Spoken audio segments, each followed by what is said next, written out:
Hey, thank you for joining us here on Patriots Inside the Wire. Go, you need to pay attention. Let's just roll.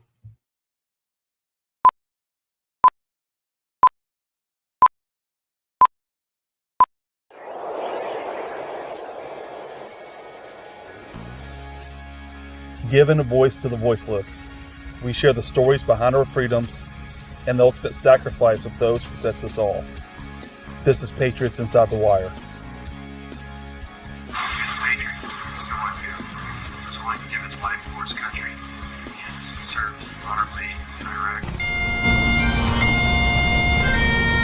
Beautiful thing to see the family and friends come together and honor his life and his service to our country.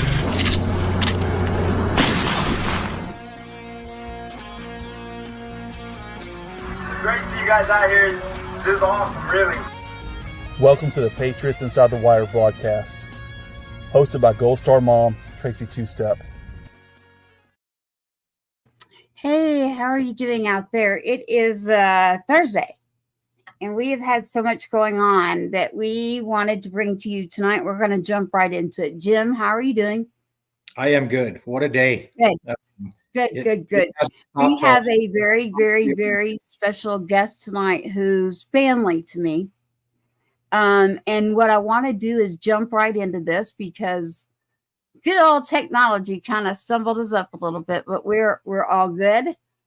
Nice to see you all out there. Please like, share, and subscribe. But right now, really share this episode. You're really going to want to know what we're talking about if you care about the border and the crisis, if you care why we don't have a border agent, if you care why our military are gone, if you care as a patriot about what's happening in this country, you need to share this and you need to turn in. And yes, I'm using that voice.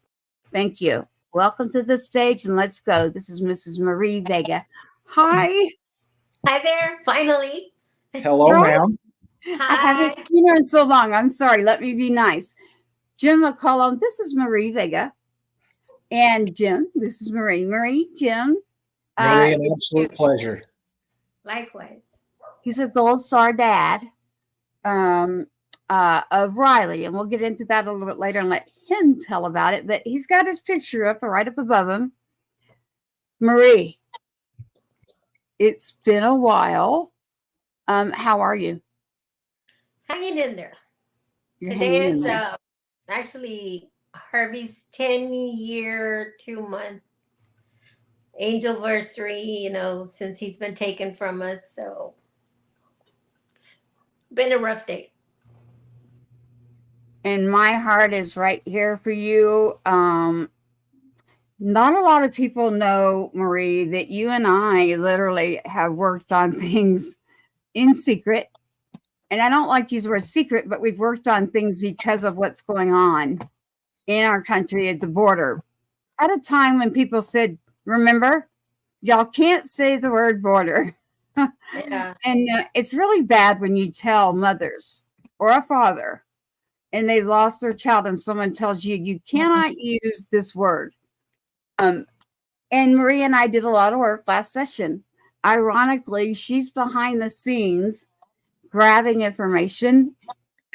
Marie, I know this day is, you just give me a sign if this is too much, okay? I have a lot loaded. I cheat. It's Javier Vega Jr. and we're going to let Marie speak, but he's part of the family. I want everyone out there to know that, number one. So don't mess with my family. Number two, if you've paid attention to the show, you have seen his exact picture. We have some information here, and we did this last minute because to catch Marie with everything that's going on in life right now for all of us, that's a hard thing to do. And to honor him on this day is, I rarely get speechless, but this is very, very close to me. So, Jim, I'm glad you're here. Marie, you know that I love you more than anything in this world. I'm here for you always. I see people tuning in. Please share and join in. Tonight, you're going to want to know the information we have. we are now allowed to say the word border, and we were always allowed. Don't get it confused. We know our rights, but when you work in legislation, you're trying to work with everyone and you want a change. It's about people. And so when you have a person, as we all do, and anyone out there listening, you don't have to just have a person in the military, person serving. That's why it says patriots. You need to know the truth, though. You really need to know what is going on. And that is why we have been on a mission for a very long time, Marie. And this timing of us this year is the most critical, I would say. And so we're going to honor Javier Vega Jr. tonight. And Marie, I'm going to turn to you and let you speak. And again, you need me. You need me to, Roland. I've got so much in here for him. You give me this. The number 2 is a special thing for us. You just do it, and I got your back. We've got this. So, Marie, why don't we go forward with what you're comfortable with? Okay. There's still a lot of people that don't know Harvey's story, our story. It was August the 3rd of 2014 when we were out fishing in a small town close to where we live by the name of Santa Monica. We had frequented this place so many times for maybe like 14 to 16 years. And that one day, we were ambushed by 2 illegals. They didn't even give us a chance to surrender our vehicles. They jumped out of their stolen vehicle with guns. And remember, these are illegals. And started shooting at us. And in the process, they shot Harvey, who is a Marine and a Border Patrol agent at the time. He died. And they shot my husband. He survived. We had children there because my grandsons were there and one of their friends. My daughter-in-law was there. And we were totally like surprised. We weren't even given a chance to surrender the vehicles, which is what they wanted to steal. You know, we had 2 4-wheel drive vehicles. Had they asked us, we would have given them up, you know? It's like, why take a life for a stupid vehicle? And anyway, that night, I vowed to make it my mission to not let this happen to anybody else. It had already, we're from a very small town here in South Texas. And I had never really heard of illegals committing, you know, such ugly crimes here in our country, except for one. And I don't know if either one of you remembers the railroad killer. He killed one of La Feria's natives, you know. She was a school teacher, stabbed her to death. And that was the first one. After Harvey's death, that's when I realized what was happening. Well, I think it was in 2020, we had another illegal kill an innocent mother who was dropping off her girls in school, 3 little girls that she had. The lady died, the mom died, and one of the girls was badly injured and in the hospital. We are a very small town, you know, and already we have 3 people that we know of that were killed by illegals. So, you know, getting back to making it my mission, I don't want this to happen to anybody else. I don't want the attention. I don't want to be doing this, but I don't want it to happen to anyone else. And Tracy and I got connected. I think it was by what's his name, Tracy? There's no telling. No, he was running. Oh my God! Oh, Dr. Wesley. Yes, Probably Dr. Wesley. Yes, he's a veteran and while working on legislation. So I want to back up, Marie, and I want to ask you something because I want to make sure they do know a part of this. Javier, everyone knows him as my cousin. There's something they also don't know that you do. Javier was in the Marines. Yes. He was actually in the Marines first. So, how long before when he was in the Marines did he get into as a Border Patrol agent? How long was that? Well, actually, he did his 4 years. He traveled to Okinawa, Australia. Um, he was stationed in Camp Pendleton. He did his 4 years, and then when he got out, he immediately started working and going to school full time. But my crazy child, he had a full time job and was going to school full time. And upon graduation, he was hired almost immediately by Christus Bond in Kingsville, and he started working there. But Harvey had a love for law enforcement, and from a very young age, he had shown interest, and so every time he'd see the Border Patrol agents, come by the hospital or he'd run into them. He knew he wanted to do that. So he came to us and told us that he wanted to do that, apply for the Border Patrol. And of course, we supported him. He got in and he was in the Border Patrol as a canine agent before he was taken from us. Hence Goldie. Goldie is there in the picture with Marie right now. I have to point out Goldie. I can't help it. Yeah.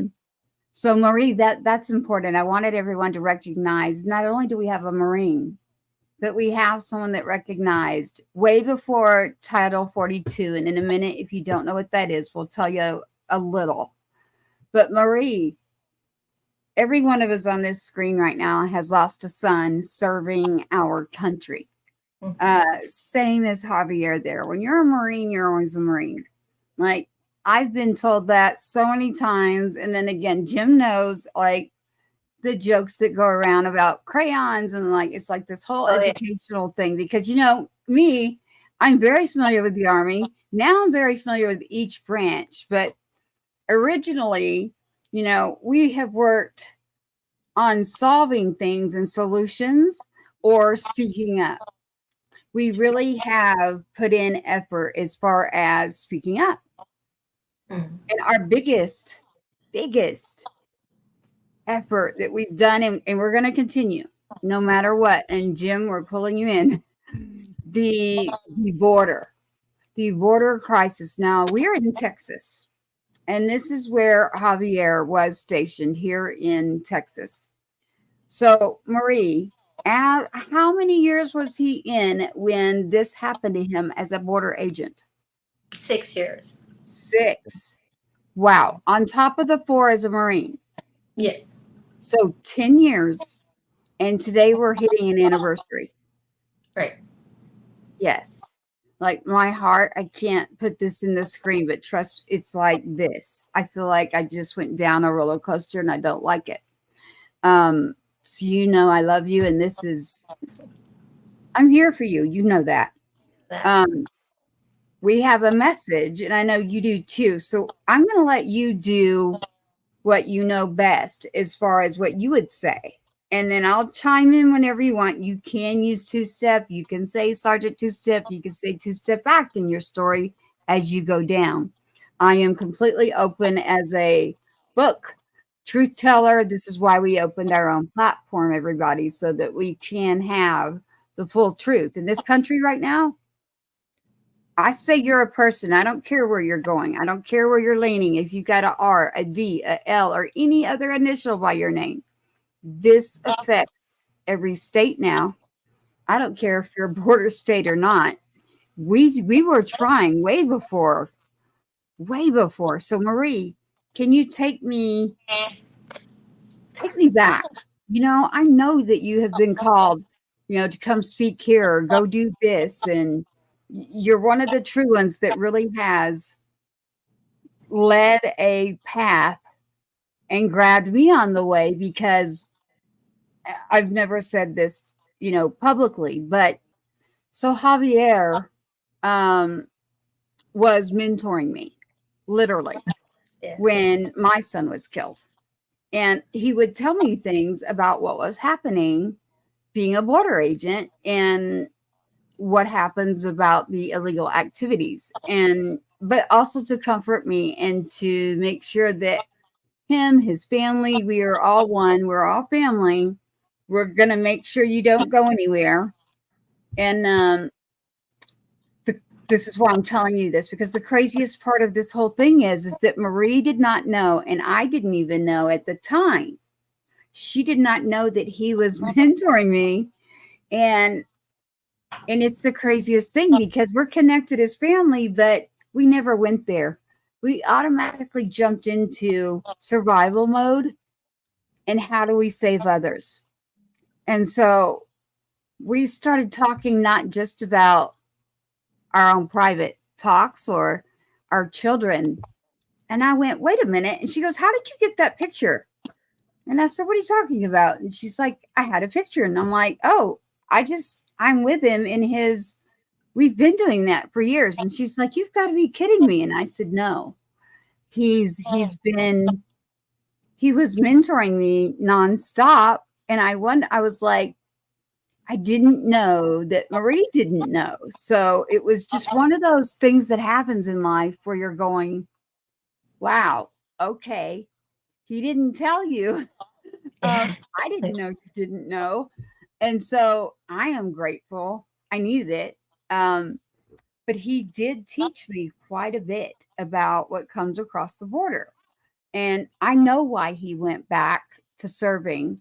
And it's because he recognized we got an issue and I can put my skills, my use, my service to very good use because, you can foresee what was probably going to happen further down the road. And what better than a Marine to be there at one of the largest ports to enter through the border.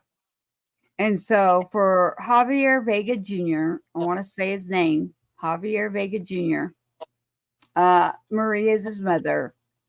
If you were to be speaking somewhere and you didn't know me, I'm glad you're with me, though. I have that from you, and we decided we're scrapping everything and we're jumping in. So you really need to listen out there and understand what we're going to be telling you. Marie, I have your whole speech, but I'd like to hear from you. Tell me, what would you say if you were in front of a crowd right now and you were called again to say, I'm going to speak up for a candidate? Now, listen, we're on Patriots Inside the Wire. I have to point this out before you answer. We're on Patriots Inside the Wire. We are not a mainstream media channel. We are a podcast. We are live. It will go out again later as just a podcast where they don't see us. So a lot of the times if I'm spelling something or enunciating, it's because they won't see if we're talking about something. So maybe just like a 1 through 5 points that you want to hit to make sure when a very crucial date is coming up of November. What would you say? I want to know if Marie was called and I wasn't able to be in the room at that time. We all have our own paths and struggles because of losing children, especially children that we're serving. And so I never got to be there when you were there, but I do know it. Are you comfortable giving us your own opinion, your own true testimony so that people understand? Yeah. Yeah. I've brought this up lots of times when I go up to speak, and what I like to tell people is there is no pain that compares to that of losing a child. And the other thing is that we are not supposed to outlive our children. We're not supposed to be burying them. And Harvey would be here had our immigration laws been enforced. Yep. No politician, no citizen, no one is above the law. And I mean, like, what happens when you run a red light? If you get stopped, you're going to get cited. But when it comes to immigration, it's okay. I got your back. And that's not the way it's supposed to be. It's not. No, ma'am. No, ma'am. Marie, There's, I mean, like, I'm not against, you know, that I wasn't born here. I was just about to say, can you tell us about your story? Because there is a story behind that. And so you can tell people, hey, we had to do this. Yeah. I want you to tell them. Can you tell them that? Yeah, absolutely. My dad is an American citizen. You haven't met him yet, but you have to meet him. He'll be 102 in December, by the way. And this man has blue eyes. Why none of us has blue eyes is beyond me, because that's just wrong. But anyway, as a young man, he traveled to Mexico and he met my mom, who is from Mexico, and he fell in love with her. It was love at first sight, and he ended up marrying her. He didn't drag her across the river. He stayed over there till he was able to go through the proper channels and pay his dues, do it the legal way, and then he brought all of us, which at that time was my mom, my oldest brother, my older sister, and myself. He brought us over here. And another thing, he taught us to work hard for what we have. It's like, don't expect for anyone to take care of you. Don't expect for the government to take care of you. He's instilled values in us, and we're just so grateful for that, because he raised God-fearing, law-abiding, hard-working citizens. And there's nothing wrong with that. There's nothing wrong with that. But, and the other thing that I usually bring up when I go up to speak is, we don't have a problem with people coming here from other nations. The diversity makes our country so beautiful. And we don't have a problem with that. Just do it the right way. Absolutely.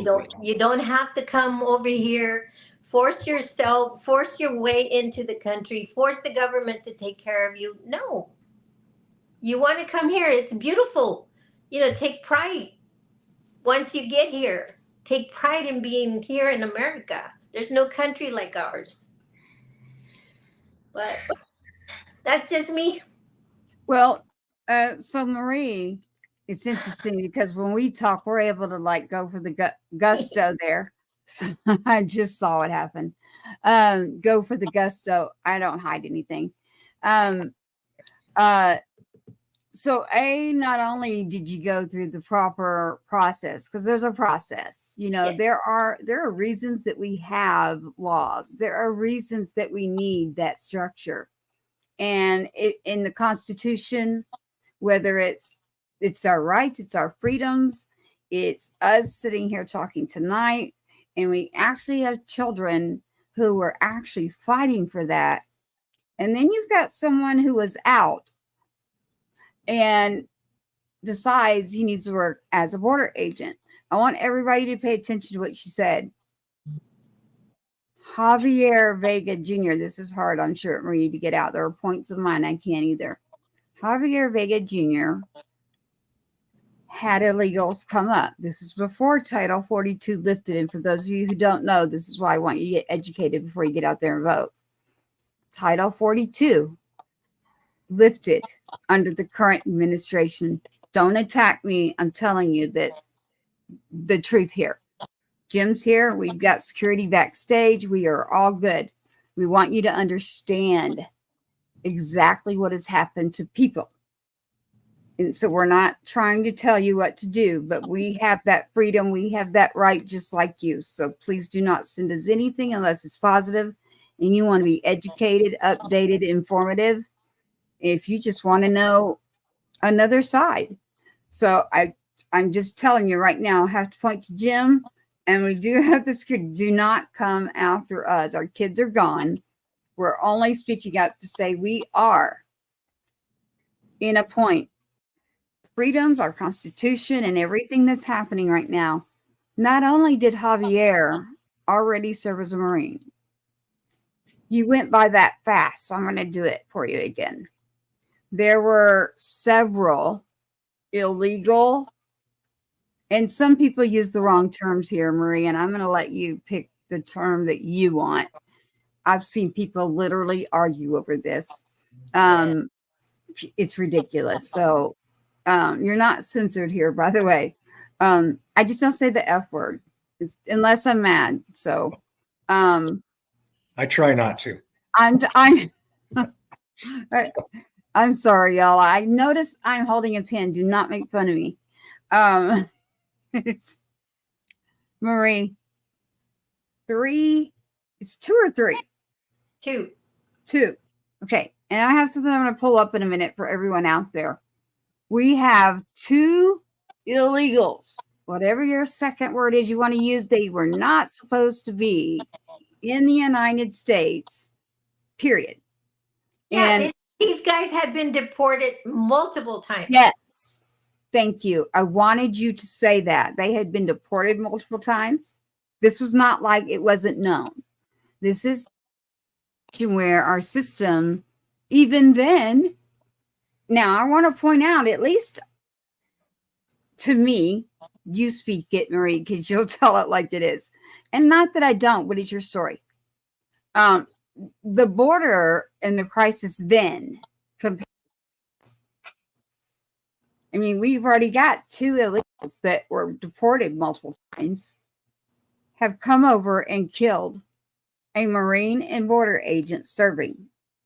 And here he is with his entire family.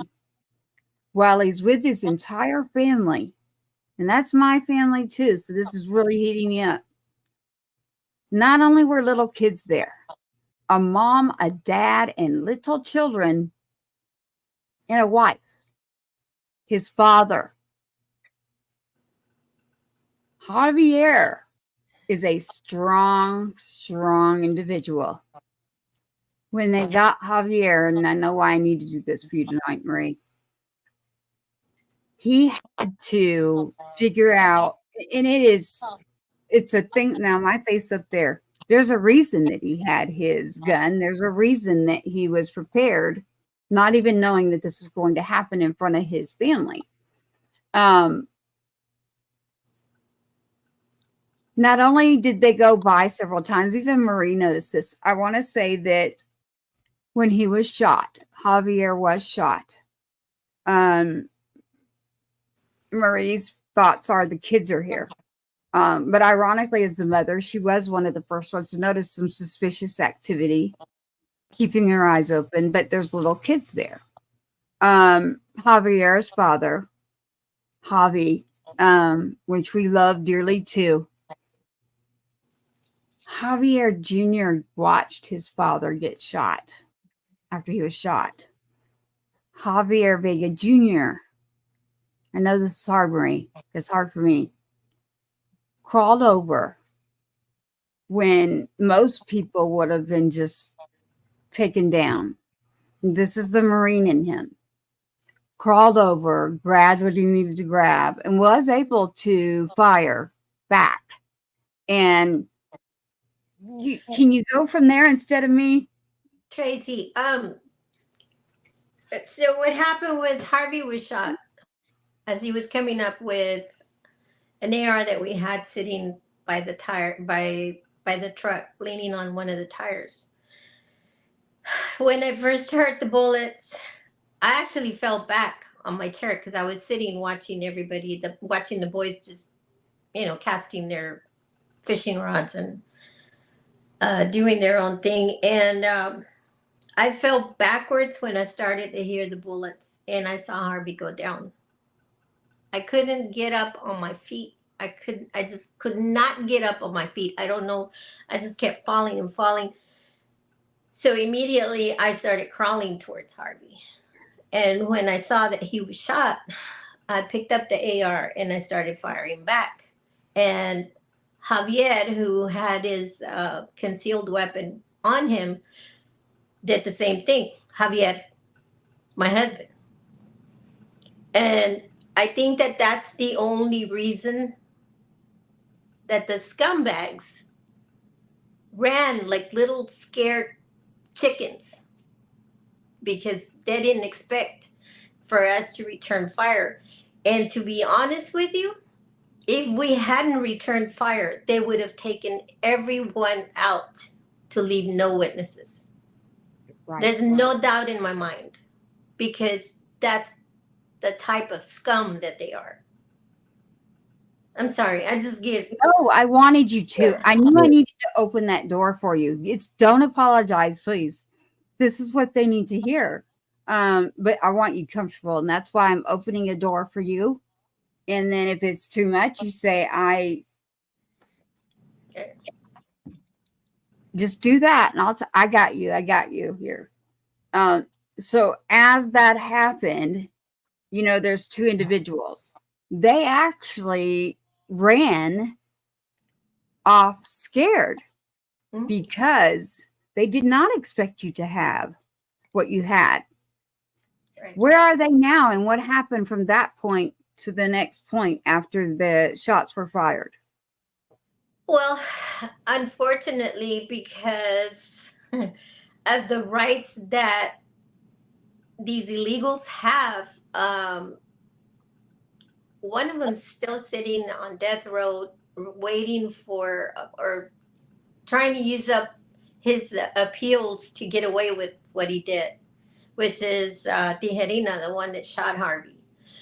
The other one is going to be sitting in jail for a very long time.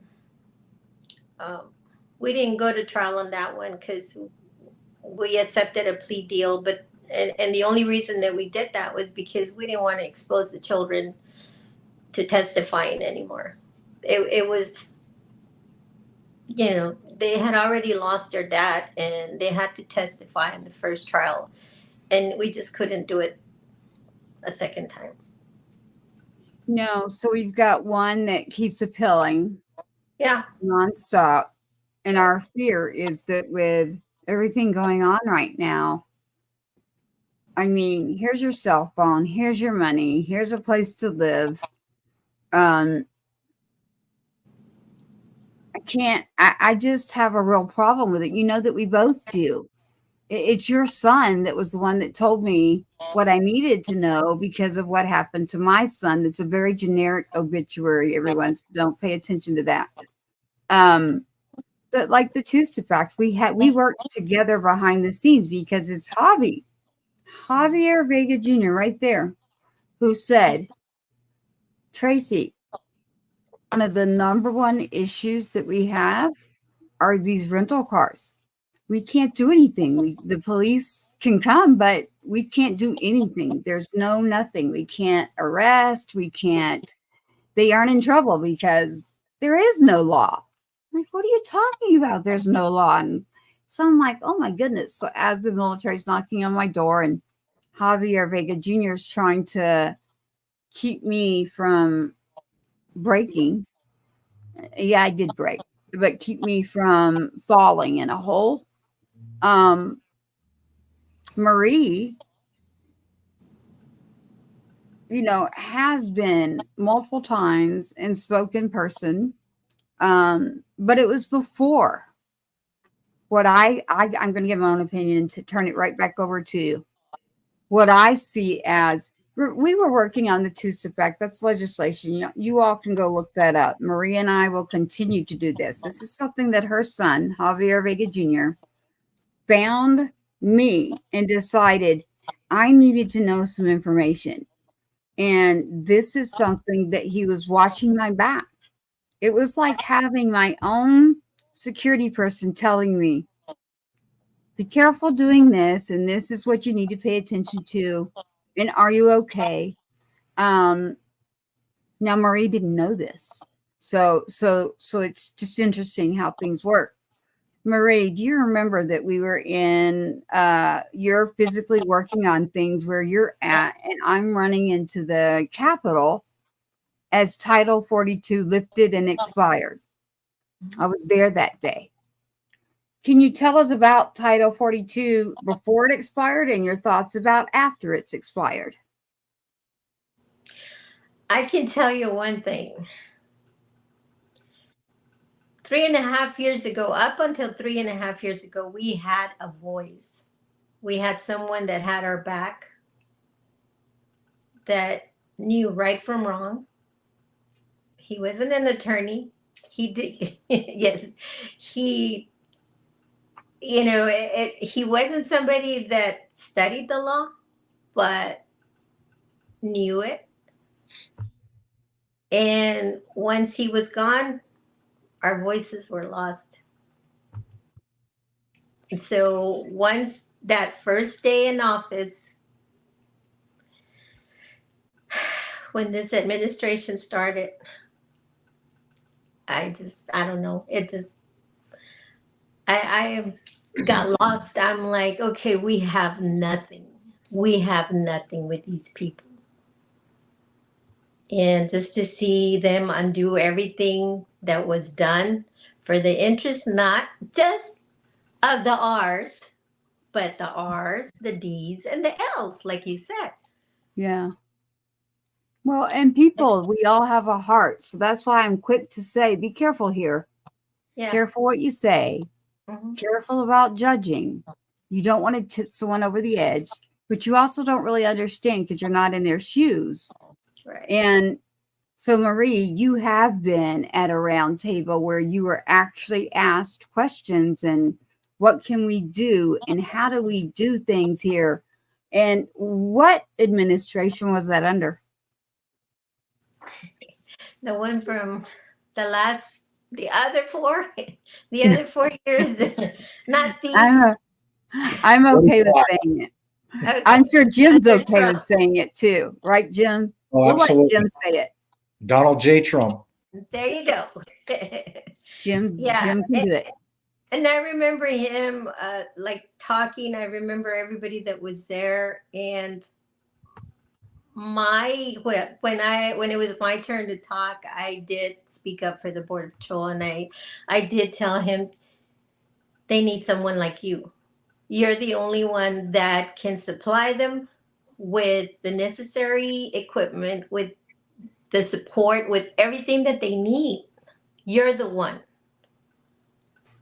And sure enough, that's what he did. I mean, When you say Yeah, what he, other- do you mean when you say he? President do you- Trump.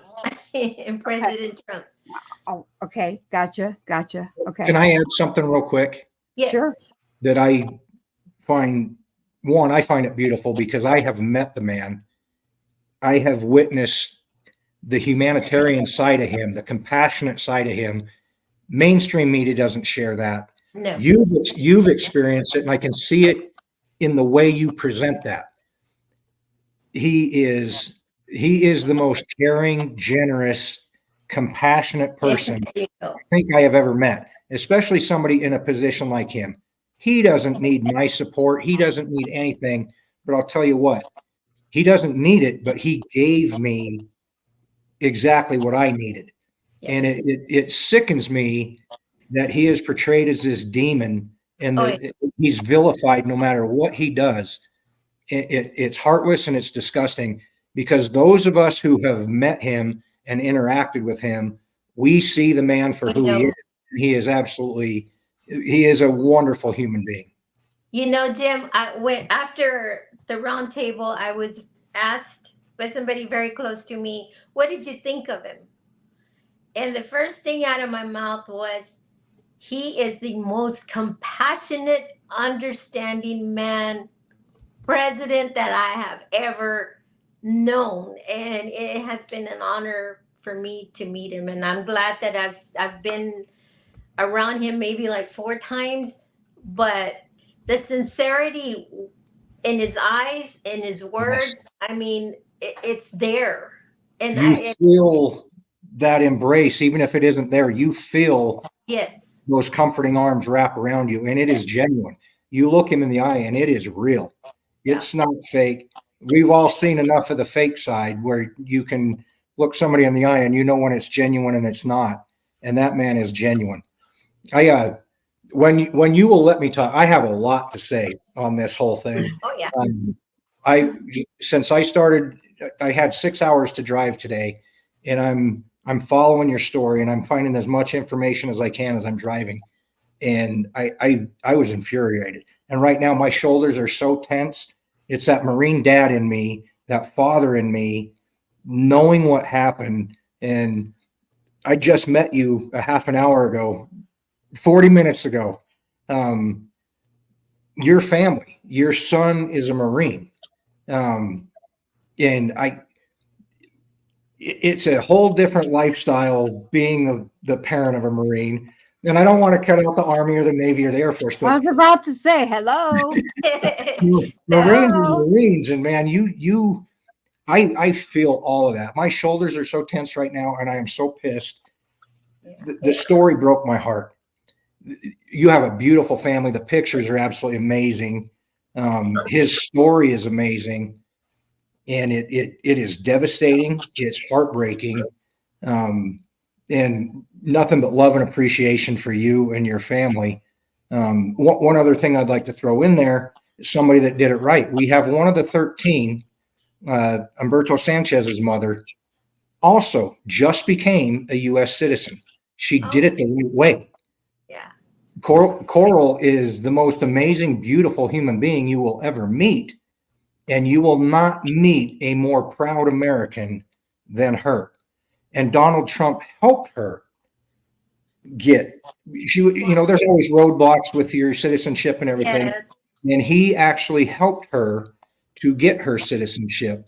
But See, point out very that's the clear, kind of Jim. man he is. Exactly. Those stories don't end there. There's so many of them.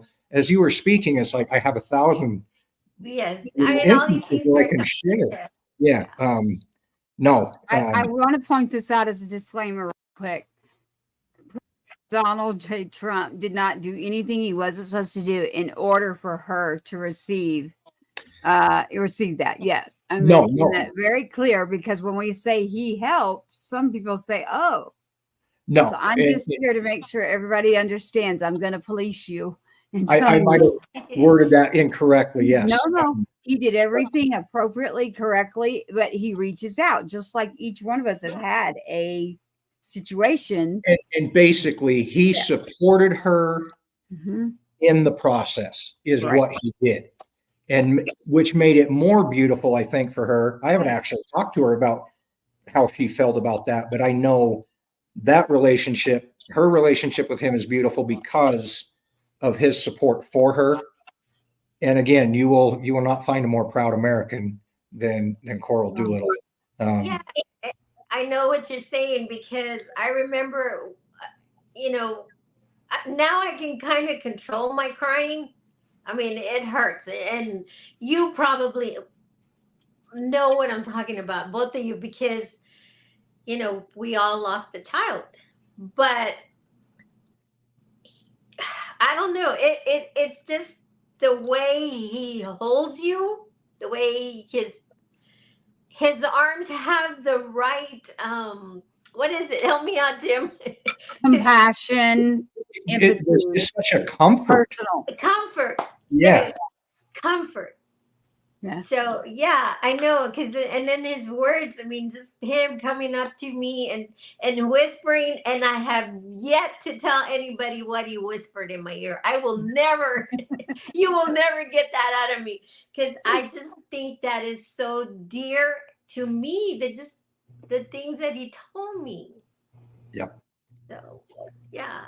I know, but I won't tell either. So but I wanted to make sure when we say him and who, I'm sure you can all tell here on Patriots Inside the Wire right now. Again, we work on legislation that's bipartisan. We know how to work with people who can agree to disagree. But what we can't do is make an uneducated decision or something that goes against the common sense area. So, Marie, in honor of Javier Vega Jr., we kind of combined our son's story. We didn't. Actually, Javier did it. Javier Vega Jr. there did it from the very beginning by making me aware of a situation. And then now we're the moms left to fight because our sons aren't here. Just like you, Jim, you've got Riley's not here. So now Marie and I don't think because someone else is in there that we will stop our mission. Our mission has been that we make sure, like Marie's family, her mother, actually went through the process. There is a process for a reason for anything that we're doing in this country right here. And if you didn't have rules, if you did not have those out there, what in the world do you think would happen? We're seeing it. What would happen? Right now. It's happening. Yeah, It's happening. exactly. Yes. And so Title 42, do you want to explain that, or I can? It's up to you. You can go ahead. Oh, me, go ahead. I'm okay. I'm okay with it. I'm sorry? I'm okay with you doing it. Oh, I probably will let Jim tell what it is. But what I will tell you is that while Marie and I were working on the Two-Step Act, and we found a gentleman who is a officer. Do you remember this, Marie? Yes. There's an officer. He works. Well, I'm not going to go further. There is an officer while we're working on the Two-Step Act in the building we were in when it comes to text ledge, as far as legislation, who literally saw a picture and said, "May I ask a question?" And I said, "Sure." And they said, "Is that your son?" And I said, "Yes, it is." And I carry Javier with me everywhere. And he's like, "And who's this?" And I said, Marine and a Border Patrol agent that is my family and a person that was mentoring me. He said, "Do you care if I tell you something?" And I said, "No, not at all." He used to work near the border. And he said, "Do you know how many of us are leaving and moving away from the border because we can't do our jobs? We can't get back up. We can't get support. We can't make the decisions we need to keep ourselves safe." And next thing you know, he said, "Watch out." He said, "Are you going to tell me you're in here talking about rental vehicles?" And I was like, thinking, am I in trouble or is this good? I wasn't really sure what was going to happen. And I said, "Yes, sir, I actually am. There's no law." And he goes, "I know, I'm an officer." And he said, and he was trying to tell me a lot, actually, and it was hard to be there that day. And so I had to call Marie, and I said, "Marie, he worked down near the border. I want to see if you'll have the conversation with him. He can speak Spanish, he can speak anything, but just to protect him." Now he's reached out since and said, "Definitely tell my story, whatever you do, but maybe don't point out my name yet until I'm ready to retire." But there is someone, and I said, "Okay, I will put you in touch with Marie, Javier's mother." And Javier is the one that made it known that the things that are trafficked, the items, the people, and the number one way of transport are these rental vehicles. We've had things happen in rental vehicles. And as a police union, as the border union, all of us cannot understand why there's no law. And I said, "Yeah, if you could figure that out for me, because that's what we're fighting for, because we were going to be able to stop a lot of the things that were happening." When you talk about fentanyl, you talk about the people, you talk about things that should not be happening over and from one country to another. There's a reason there's border agents. There's a reason that we have laws. So I let Marie talk to him, and Marie got to talk to him, a very nice, kind person who just decided to stop me. And then they stopped me and said, "I want you to know this part, and I want you to tell everybody this part. Just don't point out it's me." And I said, "Okay, what is it?" And he said, "Last week," this was in session. So remember, Texas is every 2 years, everybody. In session, if you were here last week, I would be pushing you out of the building or something, because there was I want to say the company's name. You can if you want to, Marie, because it's the same thing I'm dealing with. It starts with an E. Van out here. And he said, and hardly anybody here of that session paid attention or knew, but we worked at the border. And we knew exactly what was happening and where it was parked. And it was a situation that nobody knows about. No media, no nothing. And I said, oh boy, I have waited for someone to just validate that I am telling the truth, that this is really happening. It's a really big situation. And Marie got to talk to him. And, you know, he did explain a lot to Marie and where he was from. And so we would run into kind people. And then he said, watch out. He said, Title 42 is expiring. He said, are you here tomorrow? And I said, yes, sir. And that's when Marie got on the phone with him that night, and she talked to him quite a bit. Nice, kind person who only cared that we all get safe. But he couldn't even stay and do his job at the border because there just wasn't enough protection for him. So he said, tomorrow, please make sure you're with somebody and you pay attention because tomorrow Title 42 expires. And I said, okay. And Marie had talked, and I went back and just didn't register that it was going to be an issue for me at the Capitol. I'm in the Capitol. I called Marie. I'm like, something's happening here. I'm in the Capitol, and there's people storming in. There's bullhorns. There's like a march going through the Capitol. And I'm going, what's going on? Like, this is not okay. And I remember looking it over to the officer, not the same one. And I looked and I said, where do I go and which way should I go? And he said, whatever you do, don't go that way. Go a certain way. And he directed me on what to do. So I couldn't even understand. This is ridiculous. I'm in legislation for a bipartisan thing that I can't get my son back. I can't get Javier back. I can't get Roddy back for you. But we could keep other people from being hurt, killed, the drugs. There's a lot of situations that fall in this category that no one really understands. And so when we find someone, or you're in a Capitol and people are like, I'm like, is this even legal? You can run around and come in the Capitol if you register, and you can be shouting these things.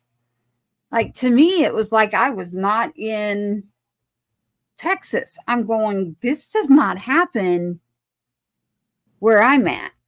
So I'm guaranteed that where Marie's at, she's used to witnessing probably more than we do every day. But unfortunately now we all should be noticing it, I hope, out there when it comes to the border and the administration. When that Title 42 lifted, I mean, everybody just erupted and showed up that day. And I thought, oh my goodness, what am I going to do here? Thank goodness that man the day before said something, because that day I didn't go by myself. You know what? I need someone to go. And someone took off from work and said, I'll go. And the background going, do this, do this, do this. And then we do have someone that we won't name that kept saying, don't use the word border. Don't use the word border. And I'm like, do you really think the other ones that have a D by their name? I mean, this is such a bipartisan legislation that Trump himself, it's over there on the wall, noticed within 15 minutes and said, this is going federal. This is a situation, because it is a situation. Every law that falls under that, it can be null and void. So the bad thing is, there's a lot of people that I don't want to teach them or tell them how they could get out of something when they're in trouble. But without that law, we have more than a lot of bad. We have a situation where people could use this and go back. And I don't want to ever see that happen. For instance, appealing, like your case there, Javier Vega Jr., right there, sitting by Maria's mother. There is no way in hell a parole hearing comes up or anything, Marie. You get me, and we will fight, keep fighting, and we will make sure they do not get let out. You know, that's our fear. I'm going to let you speak here, Marie, because I get heated too, like you did, Jim. And so I'm like, I can see my face turning red. I can feel it. So, Marie, what would you like to say in regards to if you were right here? We've got a platform. I do know someone that's watching us right now and paying attention. Do you have a message you would like to give to make sure that it got to a president that did hug you?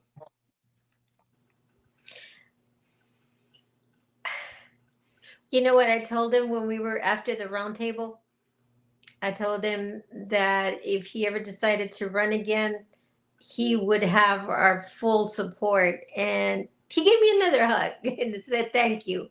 And I said, and if there's anything that we can do for you, just let us know. And he said, thank you. And my offer still stands. Initially, I had offered to run as his running mate, but he never reached out. Just wanted to make. So, I like President Trump, that if one. you're listening to me, what happened? Yeah, But well, we should do that, Marie. You know, eventually, as much work as we do behind the scenes, maybe we just need to do the whole, okay, let us in there. Let us in there who really, we've actually lost a whole piece in our body.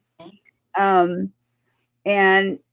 we don't know how to, we don't want you out there listening or anyone out there as a parent or a brother or a sister. I'm really big about the siblings. I'm really big about the whole family, a father. We don't want you to know what that feels like.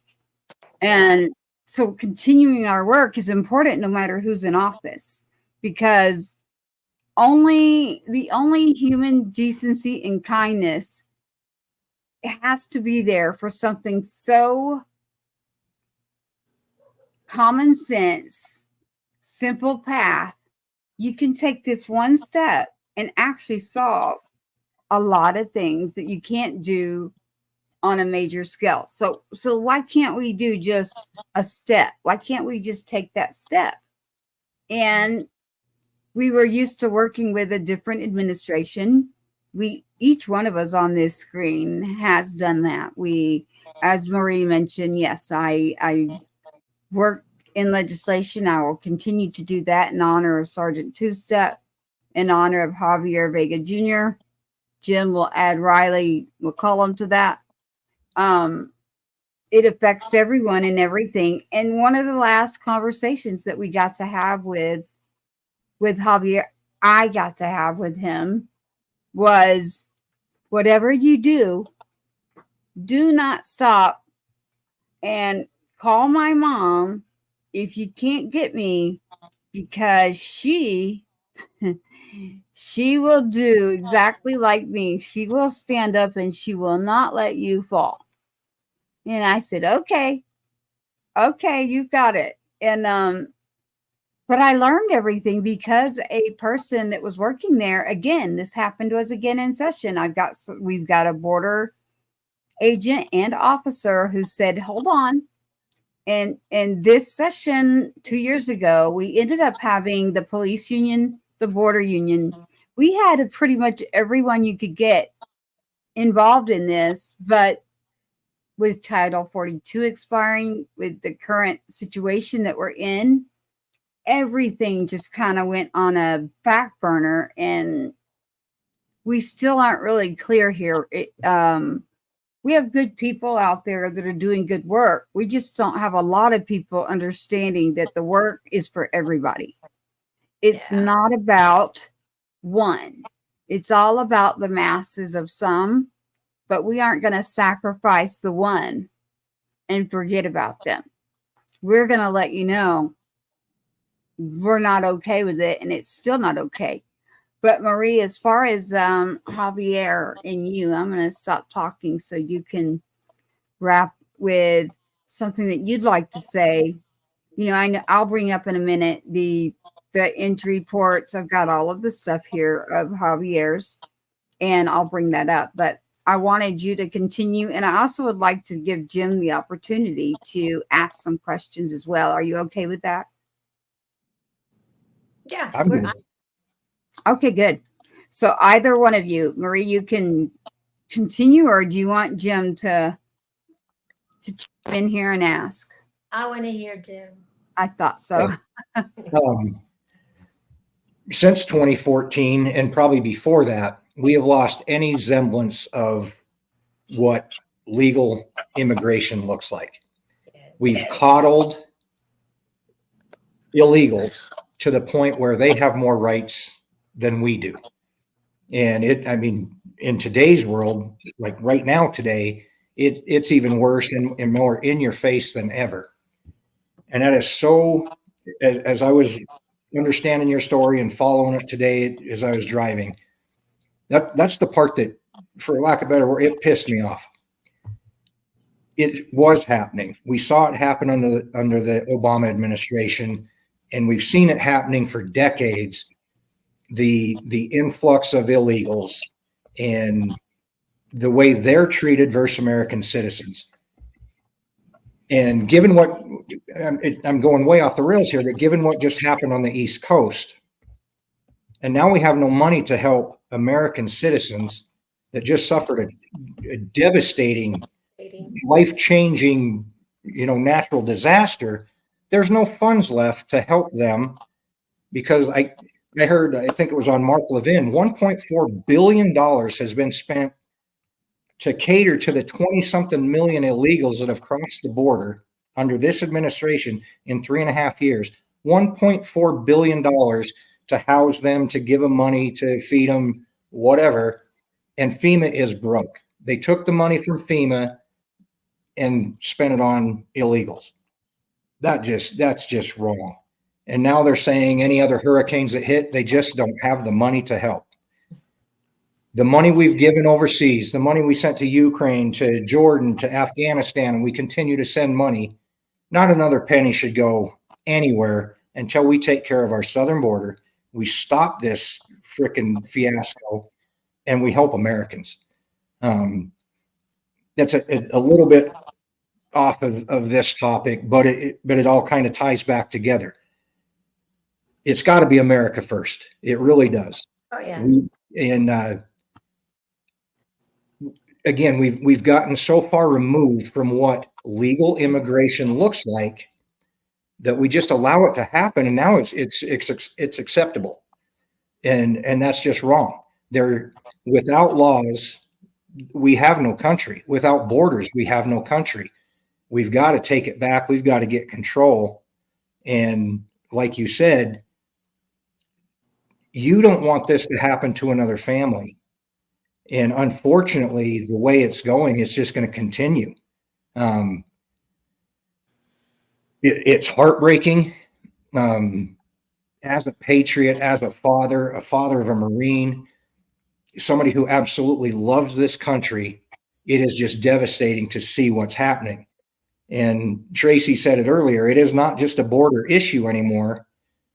When my kids were in middle school, we witnessed the same thing, and we had similar incidences.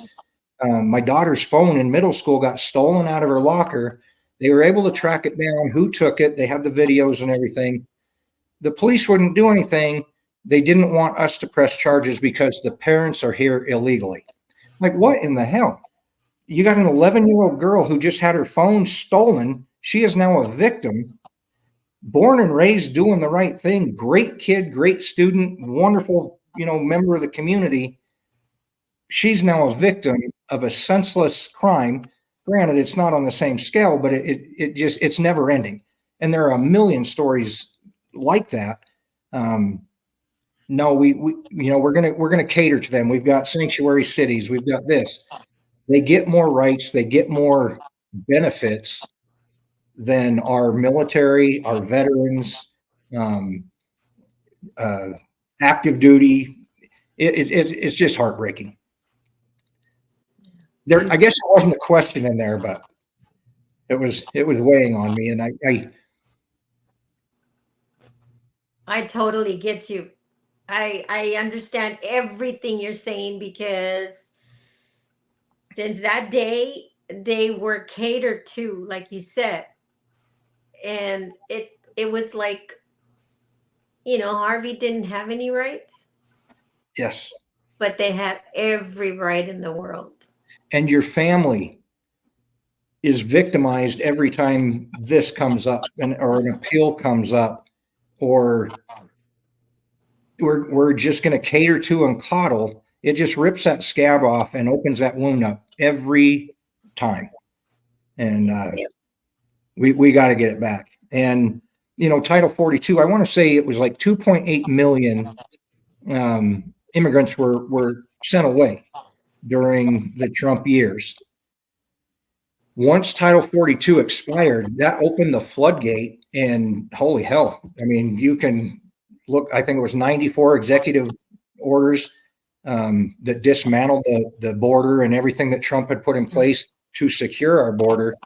And they did that. And you opened the floodgates, and it has just been a flood. The dam burst, basically. And it goes even deeper. And I've mentioned this in a previous podcast. I asked at CENTCOM in April, how many Taliban have come into America? They would neither confirm nor deny that there were any, which to me, that was the answer. That was an answer in itself. Well, obviously here, I just heard a report 2 or 3 days ago. Christopher Wray says we are more red flags, more concerns now than we had before 9/11, that something is going to happen in the United States. We've lost control. We've got to do something better. I'll just throw it out there. We've got to get Donald Trump back in to take control and do what he did before, and do it better this time. Do it even better, and put a stop to this. That's the only way we're going to stop what happened to Javier and other stories similar that have happened on the border, whether they're Border Patrol or Texas civilians, for crying out loud. The rapes, the murders, the everything else that happens. 4 more years of this, and we're done. I mean, we won't have a country left.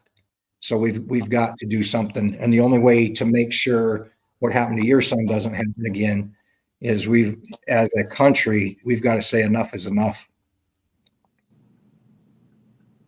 Yeah. But we got to figure out a way to stop that voter fraud as well. Because Absolutely.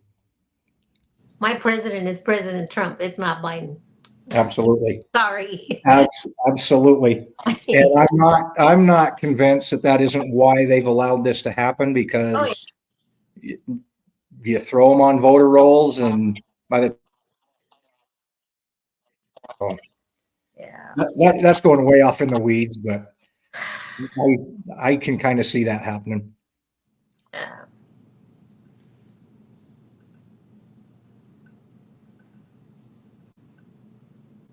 This one was I didn't articulate things as well as I thought in my head as I was driving, but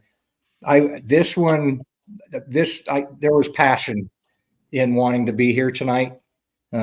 Your story absolutely broke my heart. Just about made me cry right there. And I'm sorry for your son. I haven't told you that yet, but I'm so sorry for your loss. Appreciate you. No, it's senseless is what it is. It did not need to happen. It shouldn't have happened. You said something earlier, which unfortunately it's become common. You have the AR leaning up against a tire because you knew there was danger. You can't even go watch your kids or your grandkids or whoever it was that was fishing without having something to protect yourself. And that's a shame in itself. But at least you guys had the wherewithal and the foresight to at least have something there. But what a shame that you even had to. That's how broken our system is. Yeah.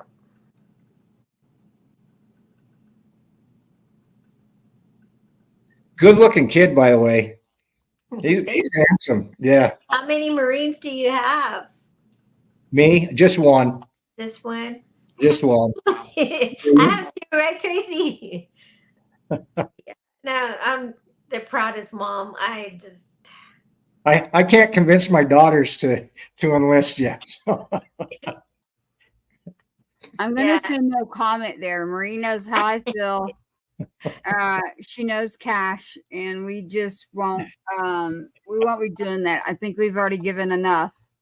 We'll let the next generation pick up. We've had every generation, but having one taken that's your child while serving our country, not only by our fellow Americans who feel like they can tear you down already or rank your kids or who's better and who's not. I don't play that. Don't come play that with me. Don't try to act like you're better. We You're love not all better. our military, right, Jim? Right? Absolutely. We kind of had we've given more than our lives. We've given our children's lives. Literally, they took an oath, foreign and domestic. That's the ultimate sacrifice. You can't do anything else right there than to do something for our country. So for as far as Javier there, Marie, you know, like I just said, like if he were listening or someone were listening right now, your comment would be what I said. I said, all you got to do is call me, tell me when, tell me where. I'll grab Marie. I'll grab Jim. I'll grab a few more than that. But we will. We're here for each other.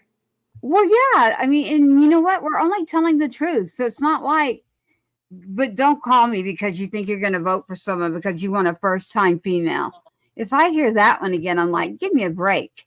No. Like, not that I don't want a female ever there, but are you kidding me? I'm not voting just because it could be the first. It's got to be the right one. On that. And as a father of daughters, I am so pro women. Women are beautiful. I love everything about women. And yes, I would not hesitate to vote for the right woman to be president. But this one is not the right woman. No. She has absolutely zero qualifications that make her a good choice. And the only thing you hear is based on race and gender. That's it. That's all she brings to the table. And we can't do that. Come on. Like you said, common sense. But unfortunately, a lot of the population has lost common sense. Common sense. Yeah. It's a rarity. But Tracy and I know, Tracy knows that, you know, we support women, but dang it. Do I? This one, I'm sorry. No. No, that's a no for me. And she does not represent me. No. I got to share one other thing. Your last conversation you said you had with Donald Trump, you said, whatever I can do or whatever you need from me. I was just with him a couple of weeks ago in Salt Lake City, Utah, not even thinking. He kind of blew me off to spend time and take more pictures with my granddaughter. So I was a little hurt, but I did when I shook his hand, it just come out of my mouth. Whatever I can do for you. And you know, he's I appreciate that, patted me on the shoulder, but I meant it sincerely because it just flew out. I wasn't thinking about it. Just looked him in the eye, shook his hand, and whatever I can do for you, let me know, was my message to him. So it was very similar to what you said. And it was genuine and real. Like I said, I didn't even think about what I was going to say. It just come out. Yeah, it's because you meant it. Absolutely. Marie, so I loved everything that you just said there, Jim, because I was doing the same. I was like, let me just come down a little bit. Marie, I picked up on something. You said, don't get me started. What is a little, tell me a little bit about that. That woman does not represent me. No, there's nothing about her that represents me. I have values. She has no values. Yep. I'm a law-abiding citizen. She is not a law-abiding citizen. She thinks she's above the law. I do not think I'm above the law. When we say she, we have to be very, very vocal. Oh, I'm sorry. She is who? Her nickname almost came out. I'm talking about Kamala. Oh, what? I almost did too. I think we're probably thinking the same nickname. But. Yes. Well, I think we should say it, Jim. You can say it. Don't do it, Jim. Oh, What? Oh, that really hurt.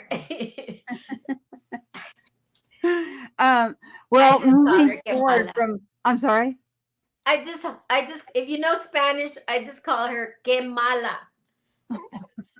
She's just mean. She's not a nice person. no. You'll have Dishonest to as a text day is me. long. It's not that I don't know, but I liked it in Spanish. You'll have to text me so I can continue to go there with that one.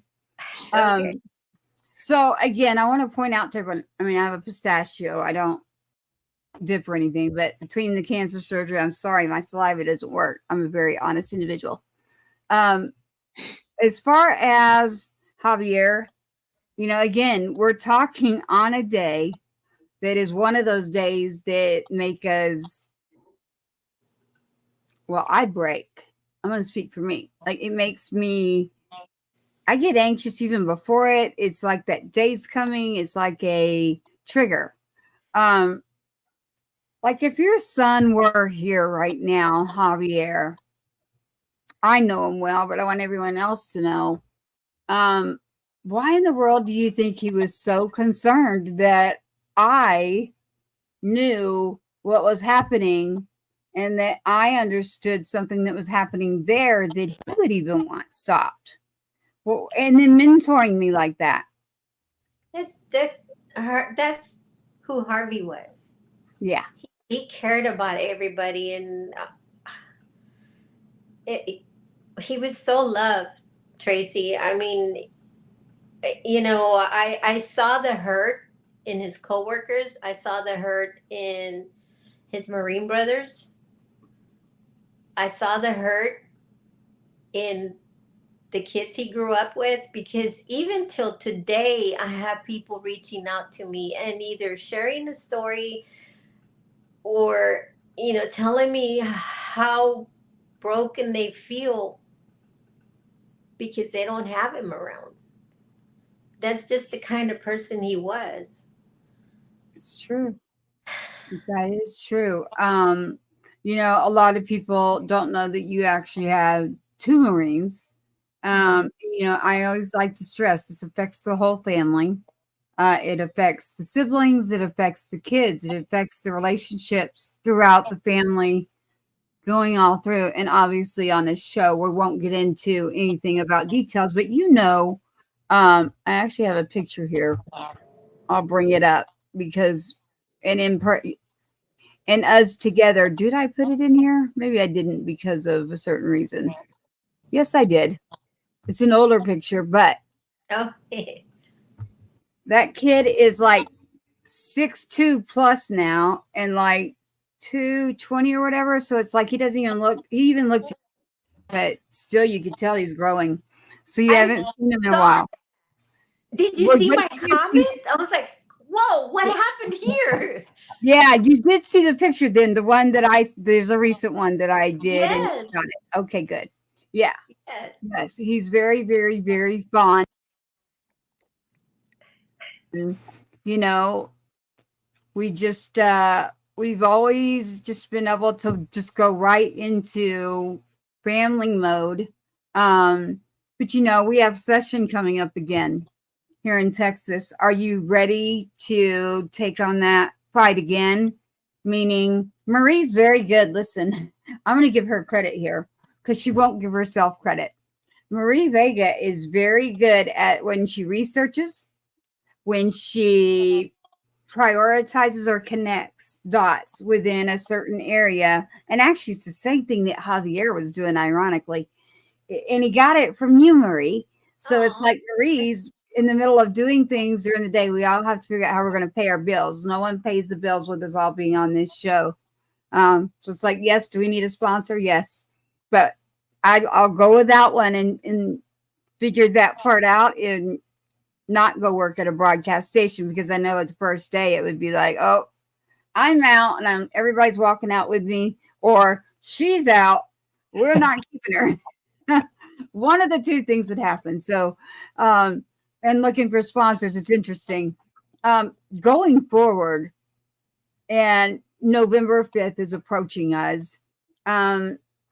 What message do you have being a mom who has someone that's not only served in a Marine and then decided with Goldie there to be a Border Patrol agent when he'd already gone back to school and we thought he was just going to be, climbing that ladder of education of what he wanted to do, and then decides he wanted to go in to do this. Did you ever have an inkling at all that that job would be more of a worry to you than being in the Marines? Always, because I think I've told you before that when he told me that he was going to join the Marines, I didn't want him to go. I Right. didn't. My kids had never been away from me, and that was something that I didn't want to experience. And I thought to myself, he's going to be so far away from me, no family, no relatives, nothing. So yeah, I wasn't too happy about it, but like with everything, throughout their lives, we always supported them with whatever they wanted to do, as long as we knew that it was nothing bad. They weren't hanging out with the wrong crowds, they weren't doing bad things. And joining the military is actually something good. It's just like a mother, you don't want your kid to go off and they're going to be gone for so long, and then who knows where they're going to be stationed, where they're going to be sent. Yeah, I didn't want him to do that. And then um, he came home, and like I said, he was working full time, going to school full time, and we were just so proud of him. You know, Everything he did, he always did with his family in mind, because he had three boys and a wife. And so then when he shows up and says, "Mom, I want to join the Border Patrol," it's like, all right, if that's what you want to do, then let's go for it. And he got in right away. Um, you don't sleep sometimes, just thinking, are they okay? They're on nights, they're out there in the brush. There's danger, there's rattlesnakes, there's illegals, but you get through it. You just pray to God and ask him to take care of him and all his buddies. But I don't know. Marie, would you say being in the Marines you had to worry more, or being a Border Patrol agent? Border Patrol agent, I think he served during peacetime. Of course, he wasn't here; he was overseas. But um, it was during peacetime, so that was kind of a relief. Now the other one, he did 3 tours of Iraq. And like I've told you before, they were in that explosion when they hit the IED. His convoy hit the IED. They were all knocked out. He was the first one to come to, and he started pulling out his men from the convoy. Um, And and we're then talking about Javier's brother now. Jordy, yes, Jordy. Jordy. Okay. And then he did a 4th tour, and that one was in Afghanistan, and that's when he got shot. So when he wanted to re-up, his wife and I were like, "Oh God, no, no more. We can't do this anymore." So he got out. He's doing good. We're glad to hear that. And so how is, Javier Vega Jr. is a junior for a reason. So how is Javi doing after being shot right there, and your son being the person that had to crawl over and figure out how his own children and family would not be killed? He watched his father get shot. How is Javi doing right now? Health wise, what's going on? Is he okay? Well, unfortunately, he has permanent damage to his back, and so it's something that he's going to have to live with for the rest of his life. Yeah. And we take that day by day as well, because there's good days, there's bad days. And uh, I think my situation is a little bit different than you all's, but I don't know if either one of you suffers from PTSD. Yes. Oh, yeah. Okay. That has been very difficult, especially for me, because I try to stay busy all day so that this doesn't just keep coming to my head. And I think that's one of the reasons that I have not retired yet. I'm still working. But the minute my head hits that pillow, it's flashbacks and everything just starts playing out over and over. So the impact that illegal alien crime has on everyday Americans is something that I do not wish on anyone. It's just horrible. It's horrible trying to get some sleep. You know, if you get an hour and a half, 2 hours and a half of sleep, you're lucky, because otherwise you're just walking around like a zombie trying to stay busy. And Talk to my daughter repeatedly about that. Sometimes I'm lucky, I'm exhausted, I sleep an hour and then I'm up. yeah, When it's that idle time that it's so debilitating, and you relive everything, and your mind takes you in the darkest places. yes, it does. With the PTSD part of it. Um, Yeah, people don't understand, and I've tried to explain this. It's like there's no way you weren't there. You don't have PTSD. right. Well, say the words slowly. It's trauma.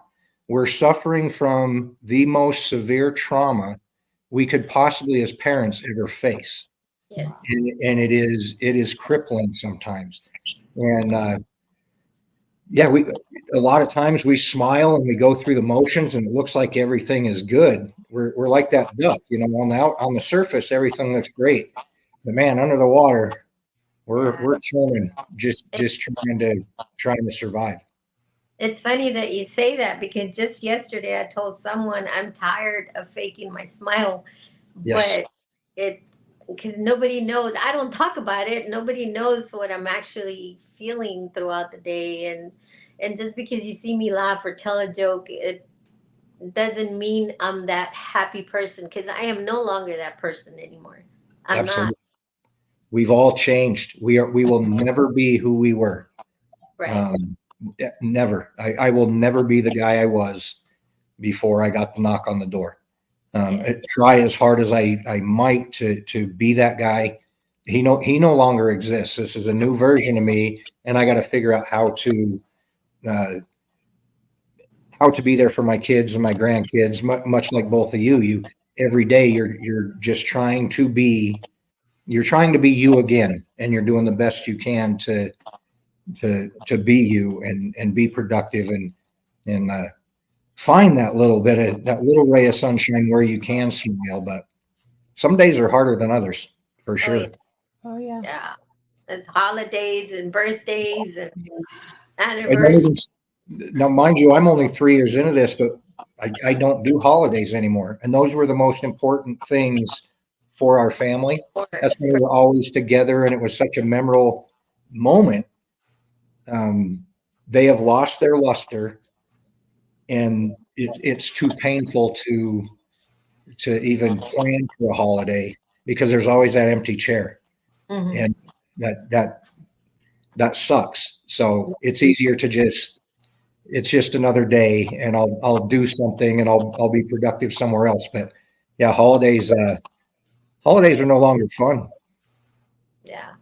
No, Even but Marie, tell them like her. We both know, Jim. Eventually, you will come to find that doing that holiday, I hope one day brings you back some joy. I didn't do it for a while the way I used to, but like when Adam was killed, Marie knows all of this. My tree was still up because I'd been sick. His ass, and then I have to deal with military and our border and the things that are happening in our country, and that was enough to make me say, I don't get a choice to lay down, right? Like Marie, you don't get a choice to stop. You don't get a choice to lay down and just cry. It's always been, we have to get up and be the ones that speak up and fight. And we're not even fighting with someone. We're trying to just let others know, this is what's going on out there. This is the reason that we need you to pay attention. And if maybe it's something that helps you understand, or maybe it helps you in general, number one, or number two, it helps you to understand, why do we support someone like Trump? I tell anyone, like, if you want to reach out to me, and I will tell you flat out why. There's a very direct thing that I could share. So could Maria, and so could Jim. And the three of us together, I've already said, by the way, okay, I can grab Jim, I can grab Marie, and we will happily go to wherever that is, because I want to point this out, and I'm making this very, very clear. We are not and have never been used by our president, Trump. Never. Not once. Not Marie. Not me. Jim. Not you. Not the Afghanistan 13. Not the Border Patrol agents. Not the Army families, Marine families. I can only speak for the ones that have either been on this or have put out their stories. But right here on this screen, we have an actual truth. Do I think everyone's perfect in this world? No. I know that it's not. But if you think we're going to get someone voted in that is going to take care of things when they get voted in, I want to ask something to each one of you. Why the hell can't they just do it now? Why are you telling me you're going to do this when you get in office? Well, I'll be damned. You're already in office, because go ahead and prove it to me. What the hell have you done for the last 3.5 years? Yeah. Do it right now. Like, this whole time, like, don't keep talking, show the action. Where's the action? Like, you're saying sorry. Don't tell me sorry. Do something about it. There is someone in office right now. Do something. Like, that one's just struck a nerve with me too, and I got to throw this out here or out there. I strike a lot of nerves. Trump, President Trump, we've never asked him, demanded, begged, nothing. He has just been there and offered his support, the kind words, embracing the families. We're over 3 years from the 3-year anniversary. And when you said, stop saying sorry, still have not gotten a sorry from this administration for the debacle that basically had our kids murdered. Mm-hmm. They weren't killed. They were murdered. Point blank. Could have been preventable. And that's going to go on for years, but history will write that book. And when that story comes out with the truth, it's pretty clear. It was a debacle. They absolutely dropped the ball every step of the way on that damn thing, but still have not gotten a sorry from either one of them. Yeah. That hurts. I don't know that you will, because the first time I ever got anything like that was, I point because there's something hanging on the wall back there. The only time I've ever gotten one was with you're talking about someone in office right now. And It was with Trump. And so my son, we all have sons that were actually killed. They weren't other topics that we do want to stress on the show tonight. That's true. Tonight, we have 3 of us that, they went to war. They signed up. Now, let me take, my son went, you had a son that was overseas. Jim, you had a son overseas. We each had one there at different times, different reasons. Now, I had one in the thick of Iraq's war. And then Marie, you also had a Marine that went during wartime. And then Jim, you're in a situation where, I don't, being able to understand the 13 like that, and there's 13 families. Marie, I was thinking about it, and I think I asked you this, Jim. I don't know if it would it be easier? It's not easier. I don't know the right word. Do you think that it's easier or a situation that helps you because there's 13? I mean, I know it's going to continue down in the future to be remembered, but is it It's harder to stay individual like that? it's a double-edged sword for me. Because not only did I lose Riley, but now, and we have discussed this a couple times, I instantly gained a family Yeah. that I didn't know I needed. But I feel the pain of every one of those parents. When we were at Dover for the dignified transfer, I didn't know any of these parents. Me and my daughters are there, and Riley's wife, Gigi, and all I'm thinking is looking in their eyes, I wish I could take their pain away. We're going to be okay.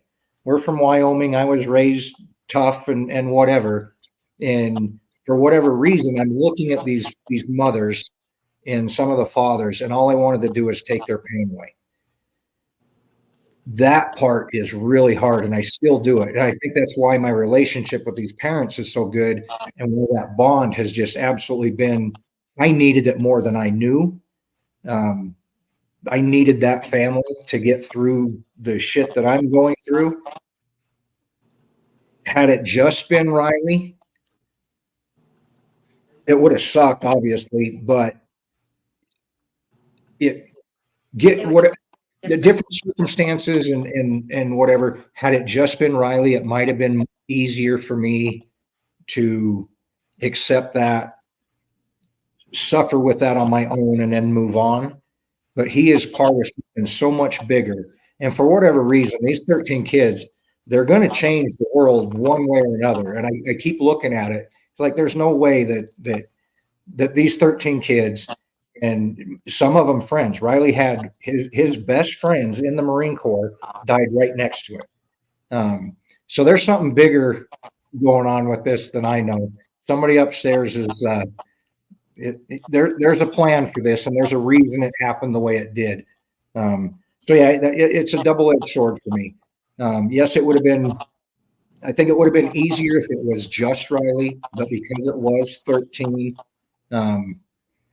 I daily, and I'm in contact with several of these parents, either through social media, sometimes in person. I still feel every bit of pain for those families. Yeah, I wanted to hear that again because the first thing I think, Marie, and I want to hear what you say, I actually think the opposite.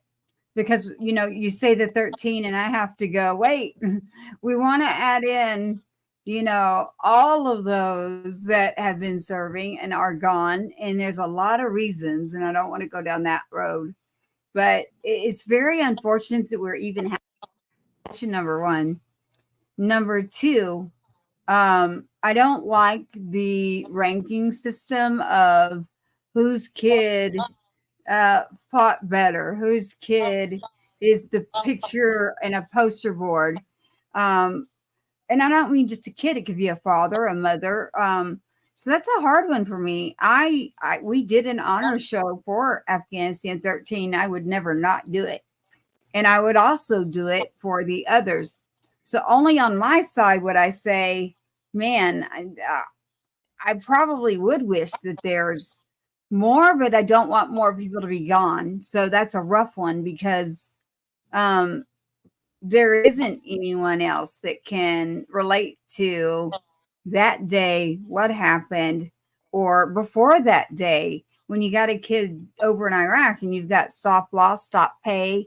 You got administrations for several years, several terms running things. And there was a lot that just happened. I mean, I really hope that everyone looks and understands. So I'll go back to nobody's perfect. Okay. Like I look up there, wherever you look and think that someone's perfect, or you feel like you need to judge someone, go somewhere else. Don't come to me and judge. Number one.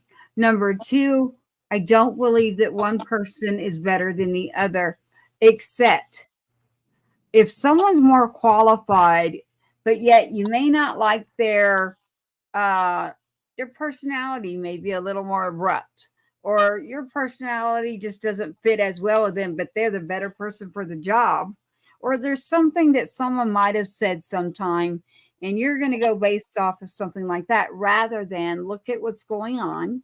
Look at the whole picture here. Who can actually take us from where we're at and move forward to make a difference? Where do our kids count? Where does it stop? That's my problem. It is, if we don't get this right, you know, I have a real problem. So Marie, I wonder what you were going to say, because the whole female thing keeps getting thrown at me a lot. And she knows I'm honest. Okay. So number one, no, I don't like a room full of females. I'm sorry. Number two, I'm very honest. Women are vicious.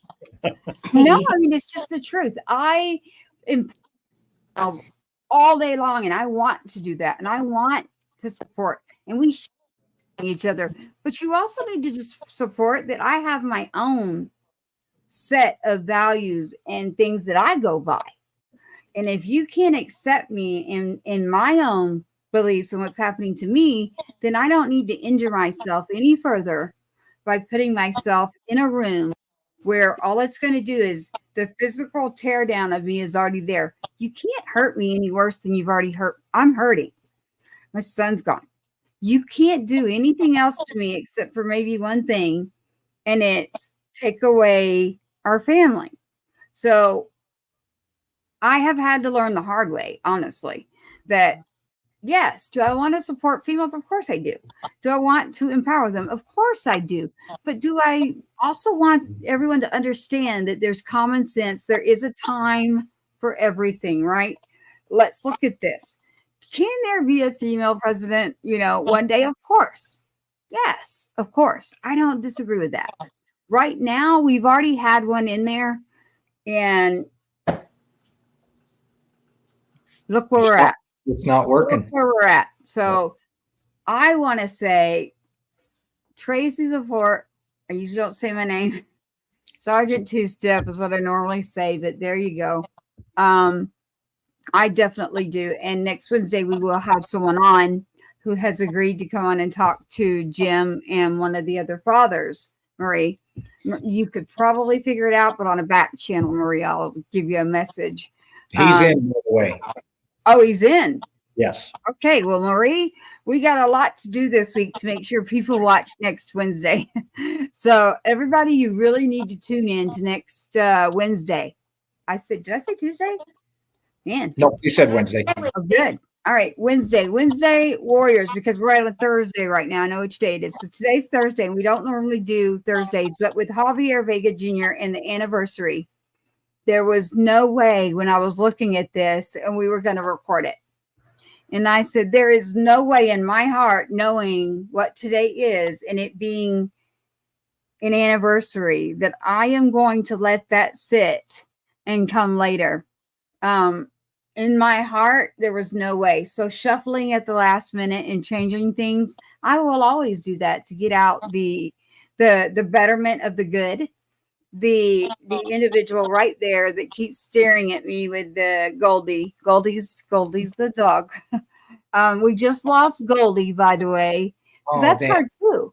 So Marie, you can talk about, no, okay, I will. I'll do it. Goldie, I'm sorry, go. I can do it. Goldie had been with Javier, like we said, when he went to the Border Patrol, that's the area he went into. So Goldie had been beside Javier the whole time. And recently, unfortunately, Goldie's not here. The only good part about that is I'll say this for you, Marie. The only good part is that he's right there with Javier.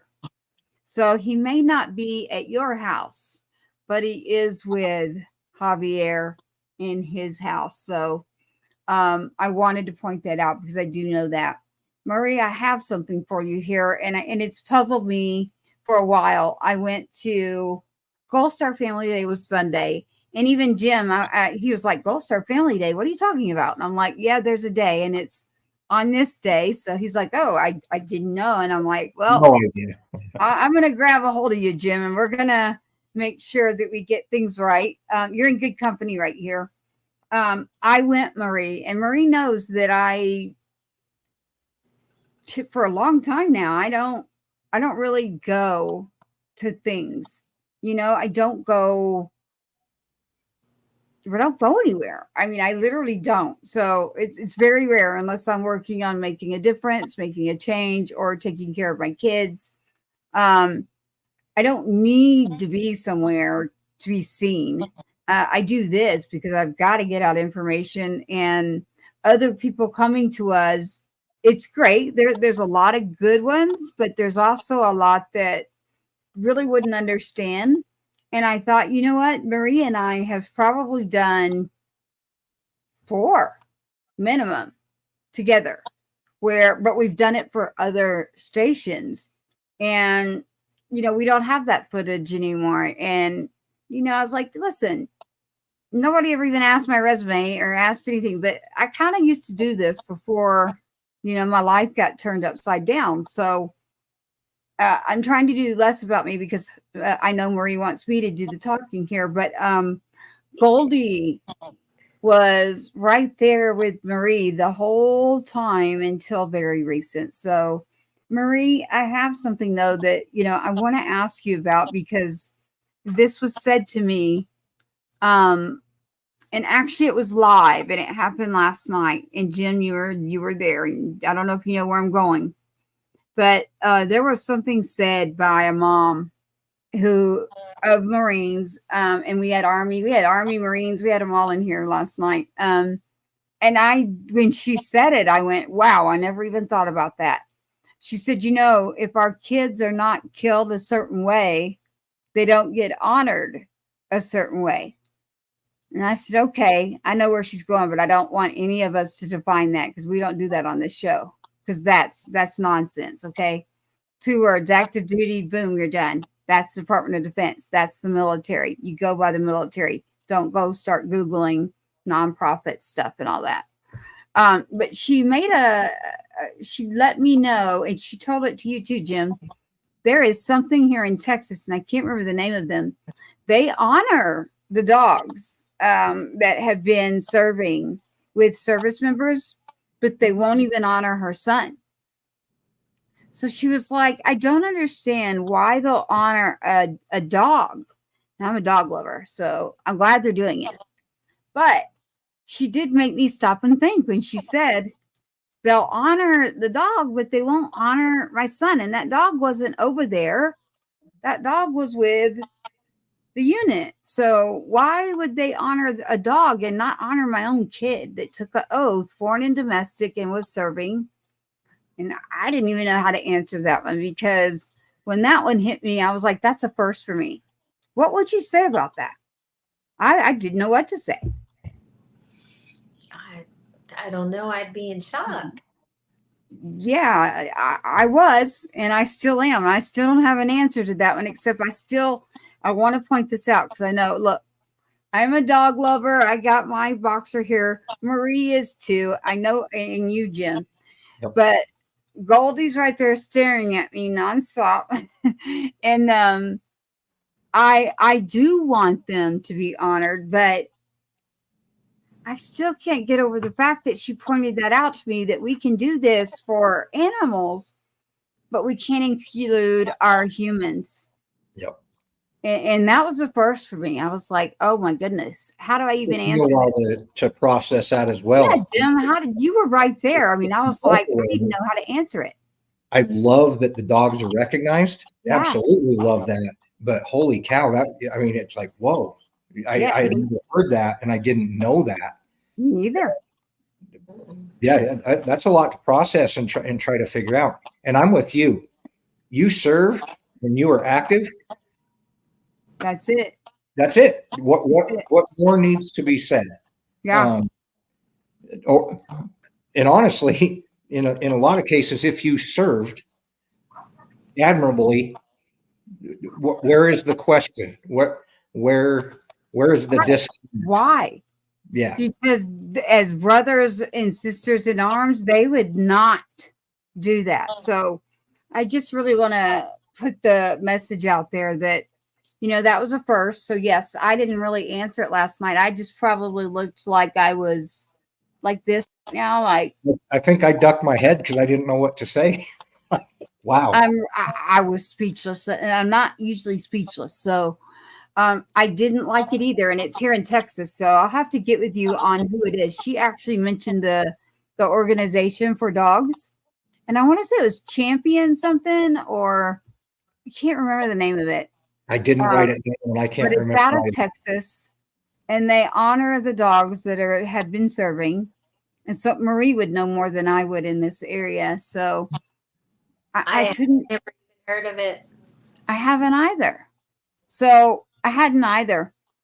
Is there something else you'd like to say before I pull up? I always pull up pictures so everyone that's out there listening right now, watching right now, you're going to see pictures. You're going to hear from a veteran. For those of you who are going to tune into the podcast, you still have Mr. Jim McCullum, a new co-host for Riley McCullum in the Afghanistan 13, who should be here. You have Sergeant Two Steps family, should be here.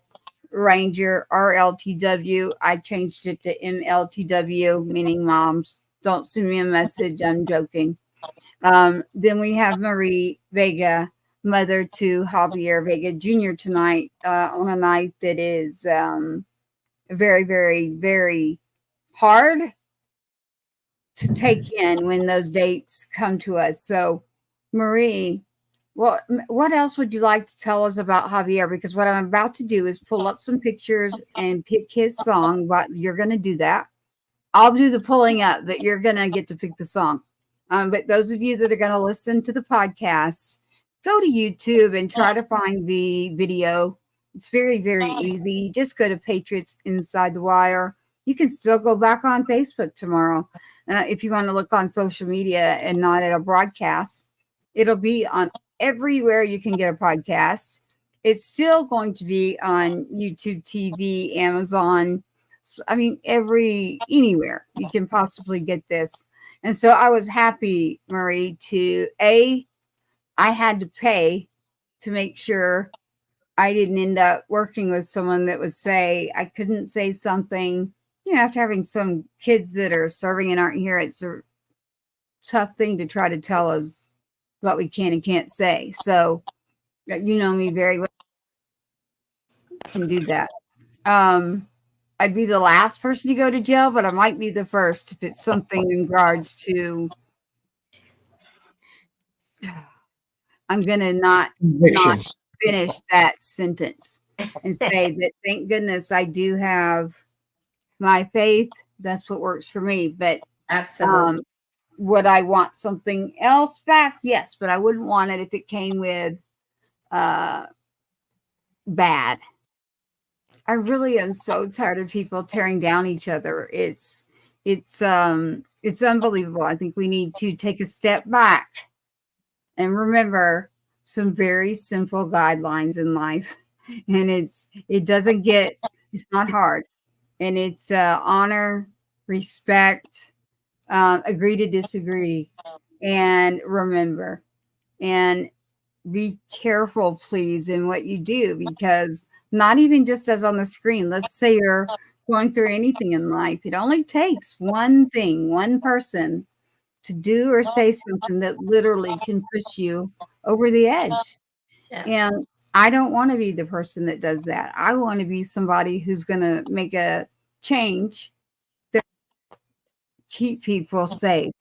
And so on this platform, even if you don't agree with us right now tonight, we have personal stories about President Donald J. Trump. And that is why we're speaking up. You got 3 people right here. Very personal stories. We haven't elaborated. Marie's elaborated on her some. She'll continue. I know she will. She'll be there when I'm going into session and we're figuring out what we're going to do. Javier's with me every time. My son, Sergeant Two Steps, there, and we go, and it's a journey. So if you want to figure that one out and ever come visit Jim, I'll be starting back soon. But Marie there is very, very, very familiar with working with the different. So not only being at the round table and having a seat where she could discuss things. You know, Jim, you mentioned you never got a sorry. Like, I don't know what it feels like either to go and say, let me hear you. So Marie, you know, you do have that experience of someone who was like, you know, let me hear what you have to say. And I'm very, very, very happy that that happened. Do you have any advice for anyone out there before we wrap up? I'm not turning this into a voting show. What I'm trying to do is show a personal humanity, kindness to not only our children, to not only what they were doing, and highlight them, because you're about to see that. But I also know that I'm a little scared, to be honest with you.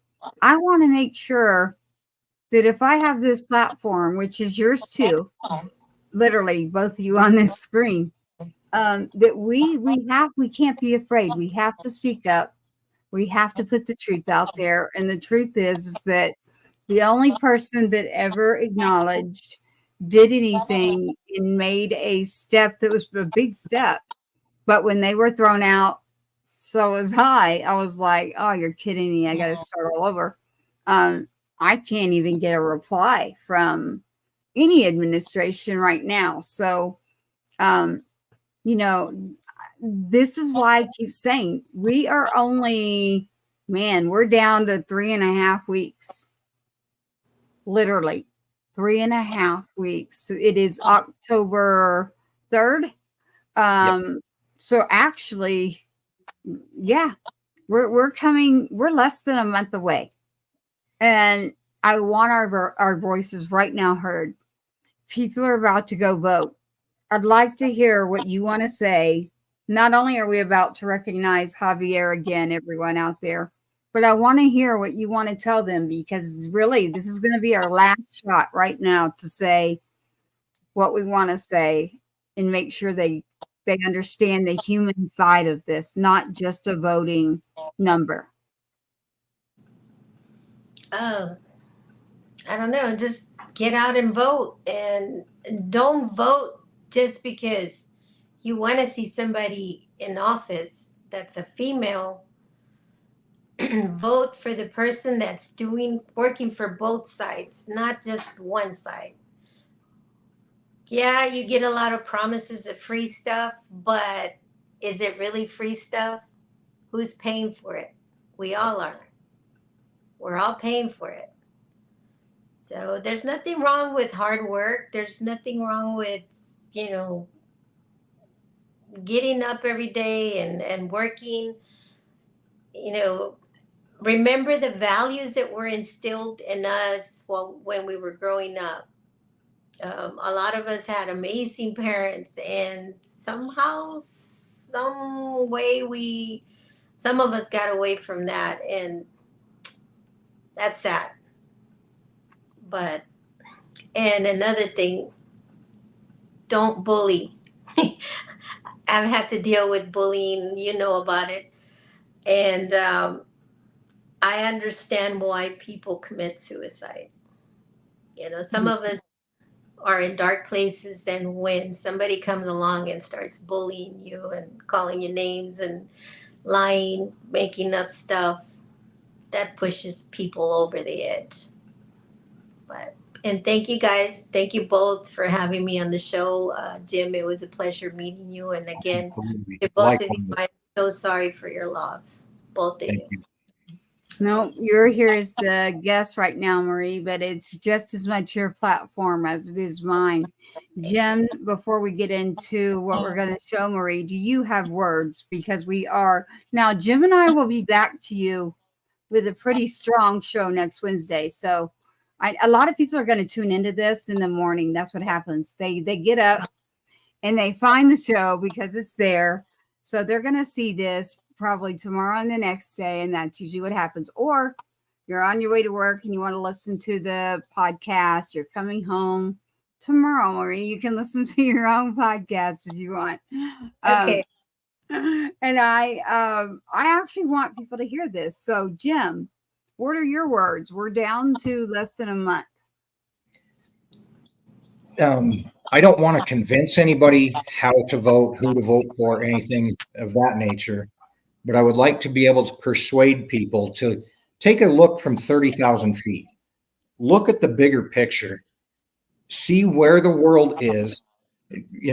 Let go of your prejudices and what you think Trump might be abrasive, or he said this, or the news said he said that. Put yourself above all that and look at the world from 30,000 feet. One, was your life better 4 years ago than it is now? By and large, that answer is yes. But what do you want the world to look like going forward?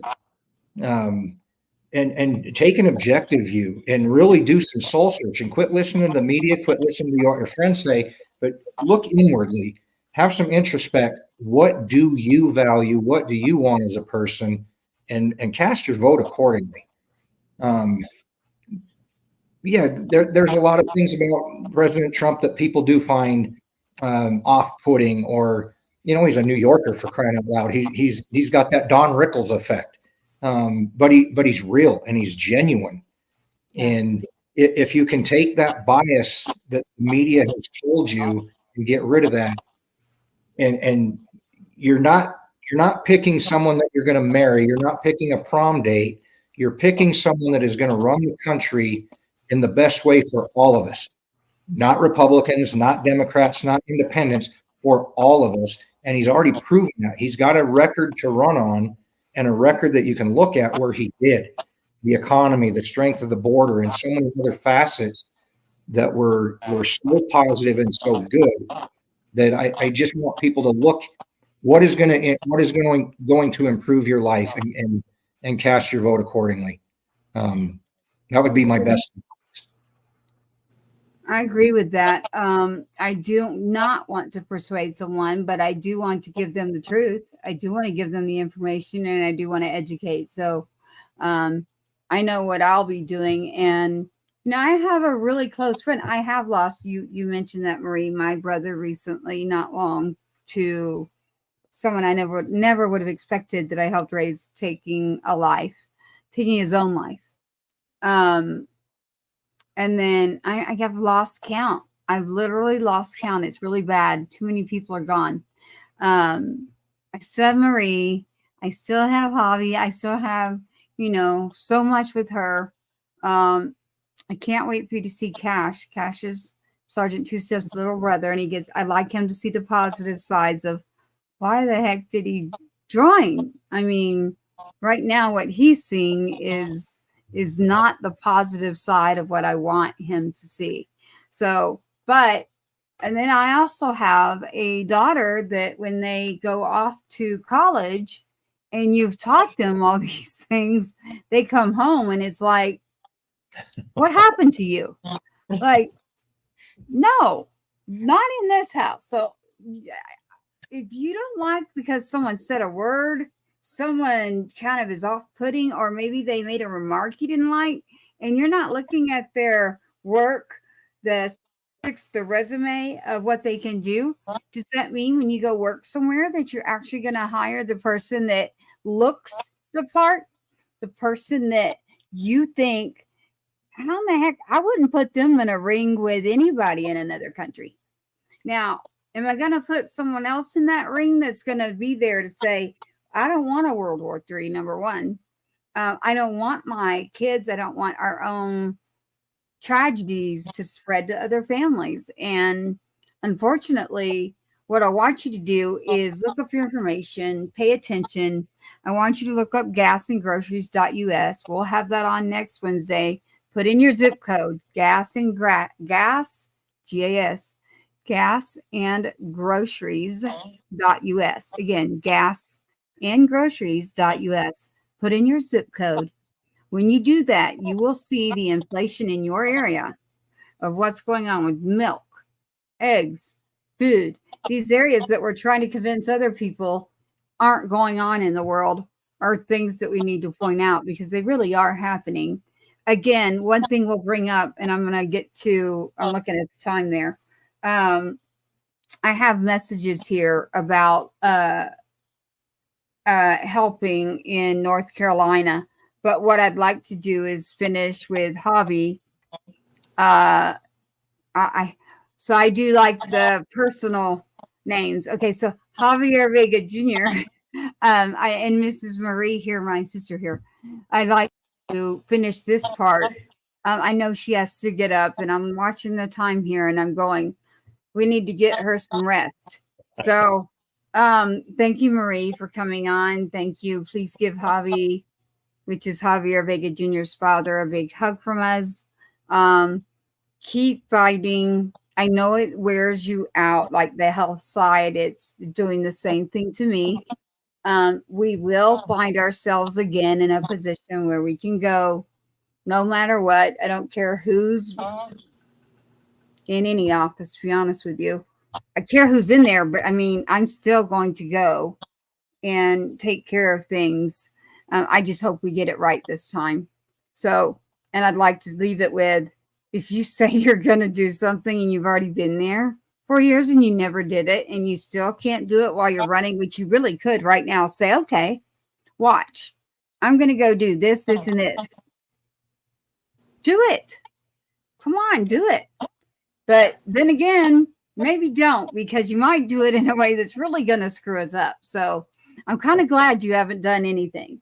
That might be a good thing. So, but to finish for Javier Vega Jr., which will never be finished, always remembered, always honored, not just his service. There's Jordy. Jordy Vega is also the brother who has served as a Marine.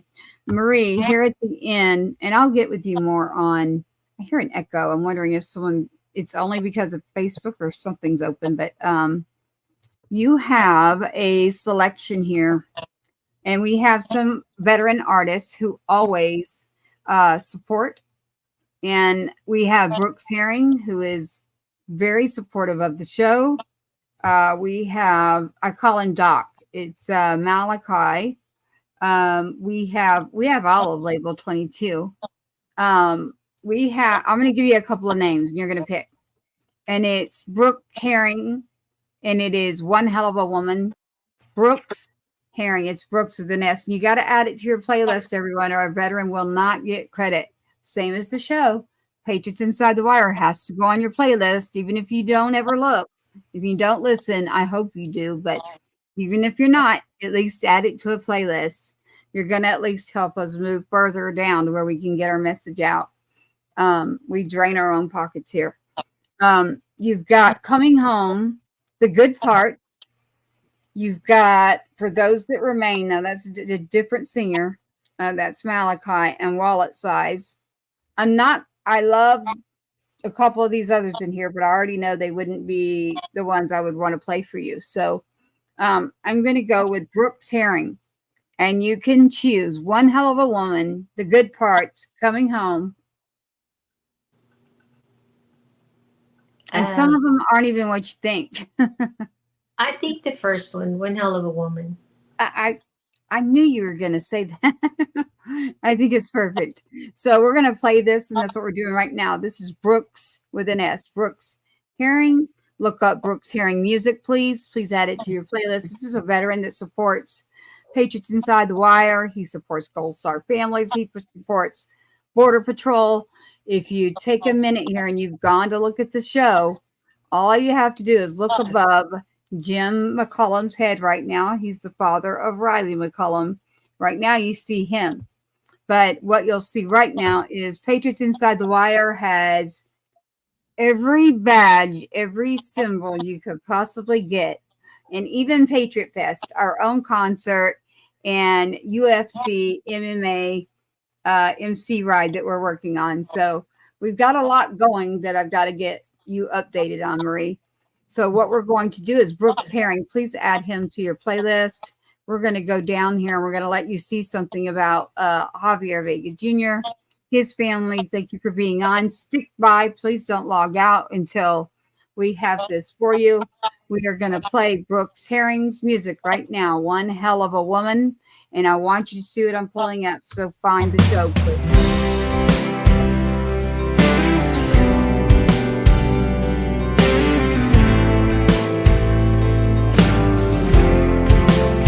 She's one hell of a woman.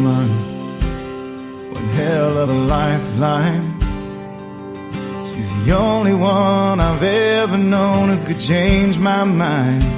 Takes a hell of a fighter to make it through my worst times. Double down and stick around through this life of mine. She saw the best in me when I couldn't. Every demon that I fight, every wrong that she's made right, every memory that's mine that she's had to face. I can't sleep straight through the night, but she's right there by my side. She knows my faults and loves me anyway. I could spend my life just trying to count the ways. She's one hell of a woman. It takes a hell of a mother to raise a kid that's not her own, and love him in a way that I could never show. She's a hell of a lover and a hell of a friend. And everything I've needed, God, she's been. She always says, babe, I love you more. Every demon that I fight, every wrong that she's made right, every memory that's mine that she's had to face. I can't sleep straight through the night, but she's right there by my side. She knows my faults and loves me anyway. I could spend my life just trying to count the ways. She's one hell of a woman. Never thought I'd see heaven until I found it in her eyes. I made my way through hell and she's the reason why. Every demon that I fight, every wrong that she's made right, every memory that's mine that she's had to face. I can't sleep straight through the night, but she's right there by my side. She knows my faults, loves me anyway. I could spend my life just trying to count the ways. Oh, I could spend my life just trying to count the ways. She's one hell of a woman. One hell of a woman.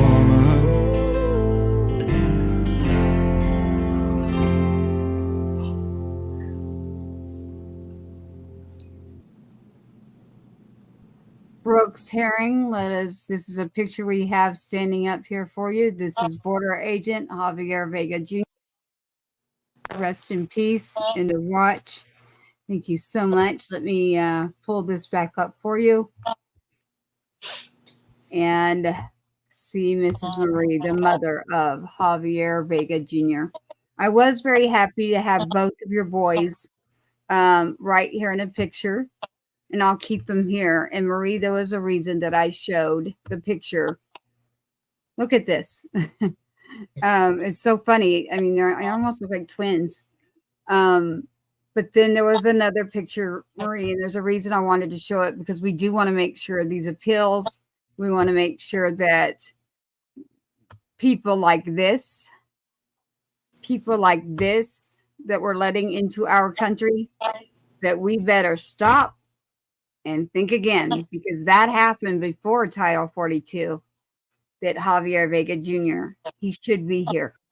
And we're all in for a big, big awakening, or an unfortunate circumstance if we cannot get this right. So in honor of Javier, they do have the port there it says right there, Sarita, Texas. So Marie, you may explain it to them, because some people in Texas don't understand like Texas people and how we are. So his checkpoint is where? It's actually in Sarita, Texas. used to be, I believe it was called the Sarita checkpoint, but uh, his coworkers petitioned to have it renamed Javier Nice. Jr. So Yes, yeah, so it is now, and the picture's a little fuzzy there. I'll get about, but you can see it right there. Javier Vega Jr. Border Patrol checkpoint. I think that's you, Marie, right there with the yeah, dog, isn't it? Goldie. Is that okay? It's a That's little fuzzy, but there's a lot of news information out there too. So if you want to look up Javier Vega Jr., you can do that. There's a reason I bring up those pictures, Marie. I know you may not want them up, but I want people to remember that face. And A, they should never get out. And B, been nonstop. And the last thing we want is for anyone to come back out.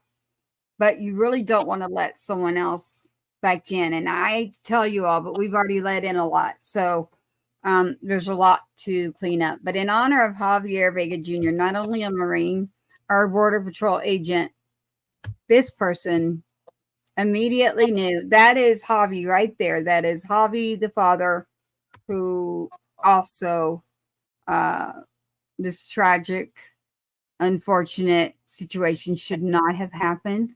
And I just want everybody to understand that. But again, I have to look at this one, Marie. When you did that, I was like, yes, look at that. The I little love it. smile and the socks and both, shoes. Oh, it's so cute. It's been great to have you on. I have enjoyed seeing you again, but I want to see you in person. I do want to leave with this one. I didn't pull it up during that to say this was a really, really, really, this is the picture even Javier Vega Jr. keeps on anything that's out there for him. I'm not going to elaborate on that because it's personal, but as you can see, it's by Marie there too. So also for Goldie, we want to make sure that we point that out. So again, Marie, you have not changed a bit. You are an amazing woman, and we are fortunate and grateful. Your whole family's in my heart. Each son that is served, um, we're going to get back at it. We will be triumphant, and we will make that difference. So you're never forgotten. And anytime you want to jump on here, we don't have to go through other people anymore. So from now on, let's give our own story through the platform rather than jumping all over and saying, okay, wait a minute. If you do want to talk to me, let's do it on my terms. So this platform is yours as well. So moving forward. Thank you. And Jim, Pleasure, Mom. Thank you. thank you. Jim, if you ever need to talk, Tracy's got my number, so Absolutely. Appreciate you. I'm here for you, both of you. All right. Yeah, I mean, you won't be able to get rid of me, but I don't want to get rid of you. okay, good. There's some people that might, but I meant that as a bad joke. But anyway, some of you get why I say it. It's called truth telling. I have no problem telling the truth. So I have enjoyed having you on. I am actually grateful that we got to do it on a date that can be a difficult time. There was no way I was going to record. I know I'm going to get yelled at, literally. Hopefully not, but by production. I don't have anybody that's telling me what I can and can't do. Actually, none of you do out there except for obeying the different laws that are there. What I mean is on the airwaves, radio or broadcast or podcast. So I made sure of that for a reason. And that means at any time we can do just a podcast or a broadcast or a station. So thank you for joining. Thank you for all of your input and information and insight. And I'd like to say Javier Vega Jr. literally was my very first mentor who tried to teach me the things that I was so upset and angry about, and gave me tips on ways that I could work on things so that it probably wasn't going to eat me alive. So And again, it is a huge coincidence that Marie did not know. I didn't know she didn't know. We both by accident, like, how in the world did you get this? And I'm like, it's from him. And then I went back and looked and I'm like, oh my goodness, I have a ton of messages we've shared. And I remember sharing that with you. And we both were like, oh my goodness, he didn't tell you. Like, I just assumed. I literally assumed that you knew. And that's Javier for you. You're the mother that raised him, and that's also you. So make every day, Marie, is a very big one. So I can't walk in and do the legislation that I try to do because it's not about me. It's about all of us. And it's about this one right there. Javier Vega Jr., who was like, this, and this. So make sure you cover this. So Marie, any final words, and I'll get you out of here so you can get some rest. No, just thank you. And like I said, I'm here for you. Well, same goes for you. Absolutely. Definitely. I'm going to roll us out. Please don't log out yet. It's been nice here on Patriots Inside the Wire. We have a border agent, also a Marine. And tonight we have had Mrs. Marie Vega join us, and we hope that you took in everything that we've said tonight. Marie, you're going to like this. Listen to the voice that you're going to hear. Thank you for watching another episode of Patriots Inside the Wire, hosted by Gold Star mom, Tracy Two-Step. Help us broaden our reach. Like, subscribe, and share. Sorry, what? So I'm my brother Two-Step. Aw. You heard that one, didn't you? Yeah. You know who that was. Was it Cash? It was Cash. It was Cash. It sure was. Such an interesting time too. I'm back in the 15-year-old age, and I'm like, luckily he's a good wise soul. Thank you for joining us tonight, Marie. It's been great to see you. Not great that it's for the reason we're here tonight, but I'm glad that Jim got to spend time with you, and those that come across the podcast or whether you're going to watch the broadcast. I do implore you to go watch the actual broadcast so that you can see the different pictures that were brought up. If you're not going to, they were pictures of Senator Cruz, even if you don't like him. They are pictures of Donald J. Trump and meeting with the family of Javier Vega Jr. We've had multiple shows we'll be doing where you're going to see some true life, not a reality show. You're going to see a true platform with true people in this world who can tell you don't want it the opposite way. So we're glad that you're still here. Let's just make sure we still keep going in the right direction. If you don't like a little thing, you don't want a big thing to happen. So let's make sure we do the right thing. Thank you for joining us at Patriots Inside the Wire. We are happy that you've been with us. I know it's been a long one. It's worth it. You better go look at Javier Vega Jr.'s pictures. His mother's right here. He was the Border Patrol agent, Marine. We really need to understand who it is and where they are and what has happened. Let me know anything about parole, anything I can do. I will be in touch about legislation for text ledge. That's what they call it here, by the way, everybody not from Texas. It's only every 2 years because Texas is huge. And I say it again, huge. Tune in again to patriotsinsidethewire.com. You got that one, Maria. I saw you do the words. Tune in again to patriotsinsidethewire.com. You'll be surprised. Next Wednesday, we've got a show for you. So we will see you very, very soon. Thank you for tuning in to Patriots Inside the Wire.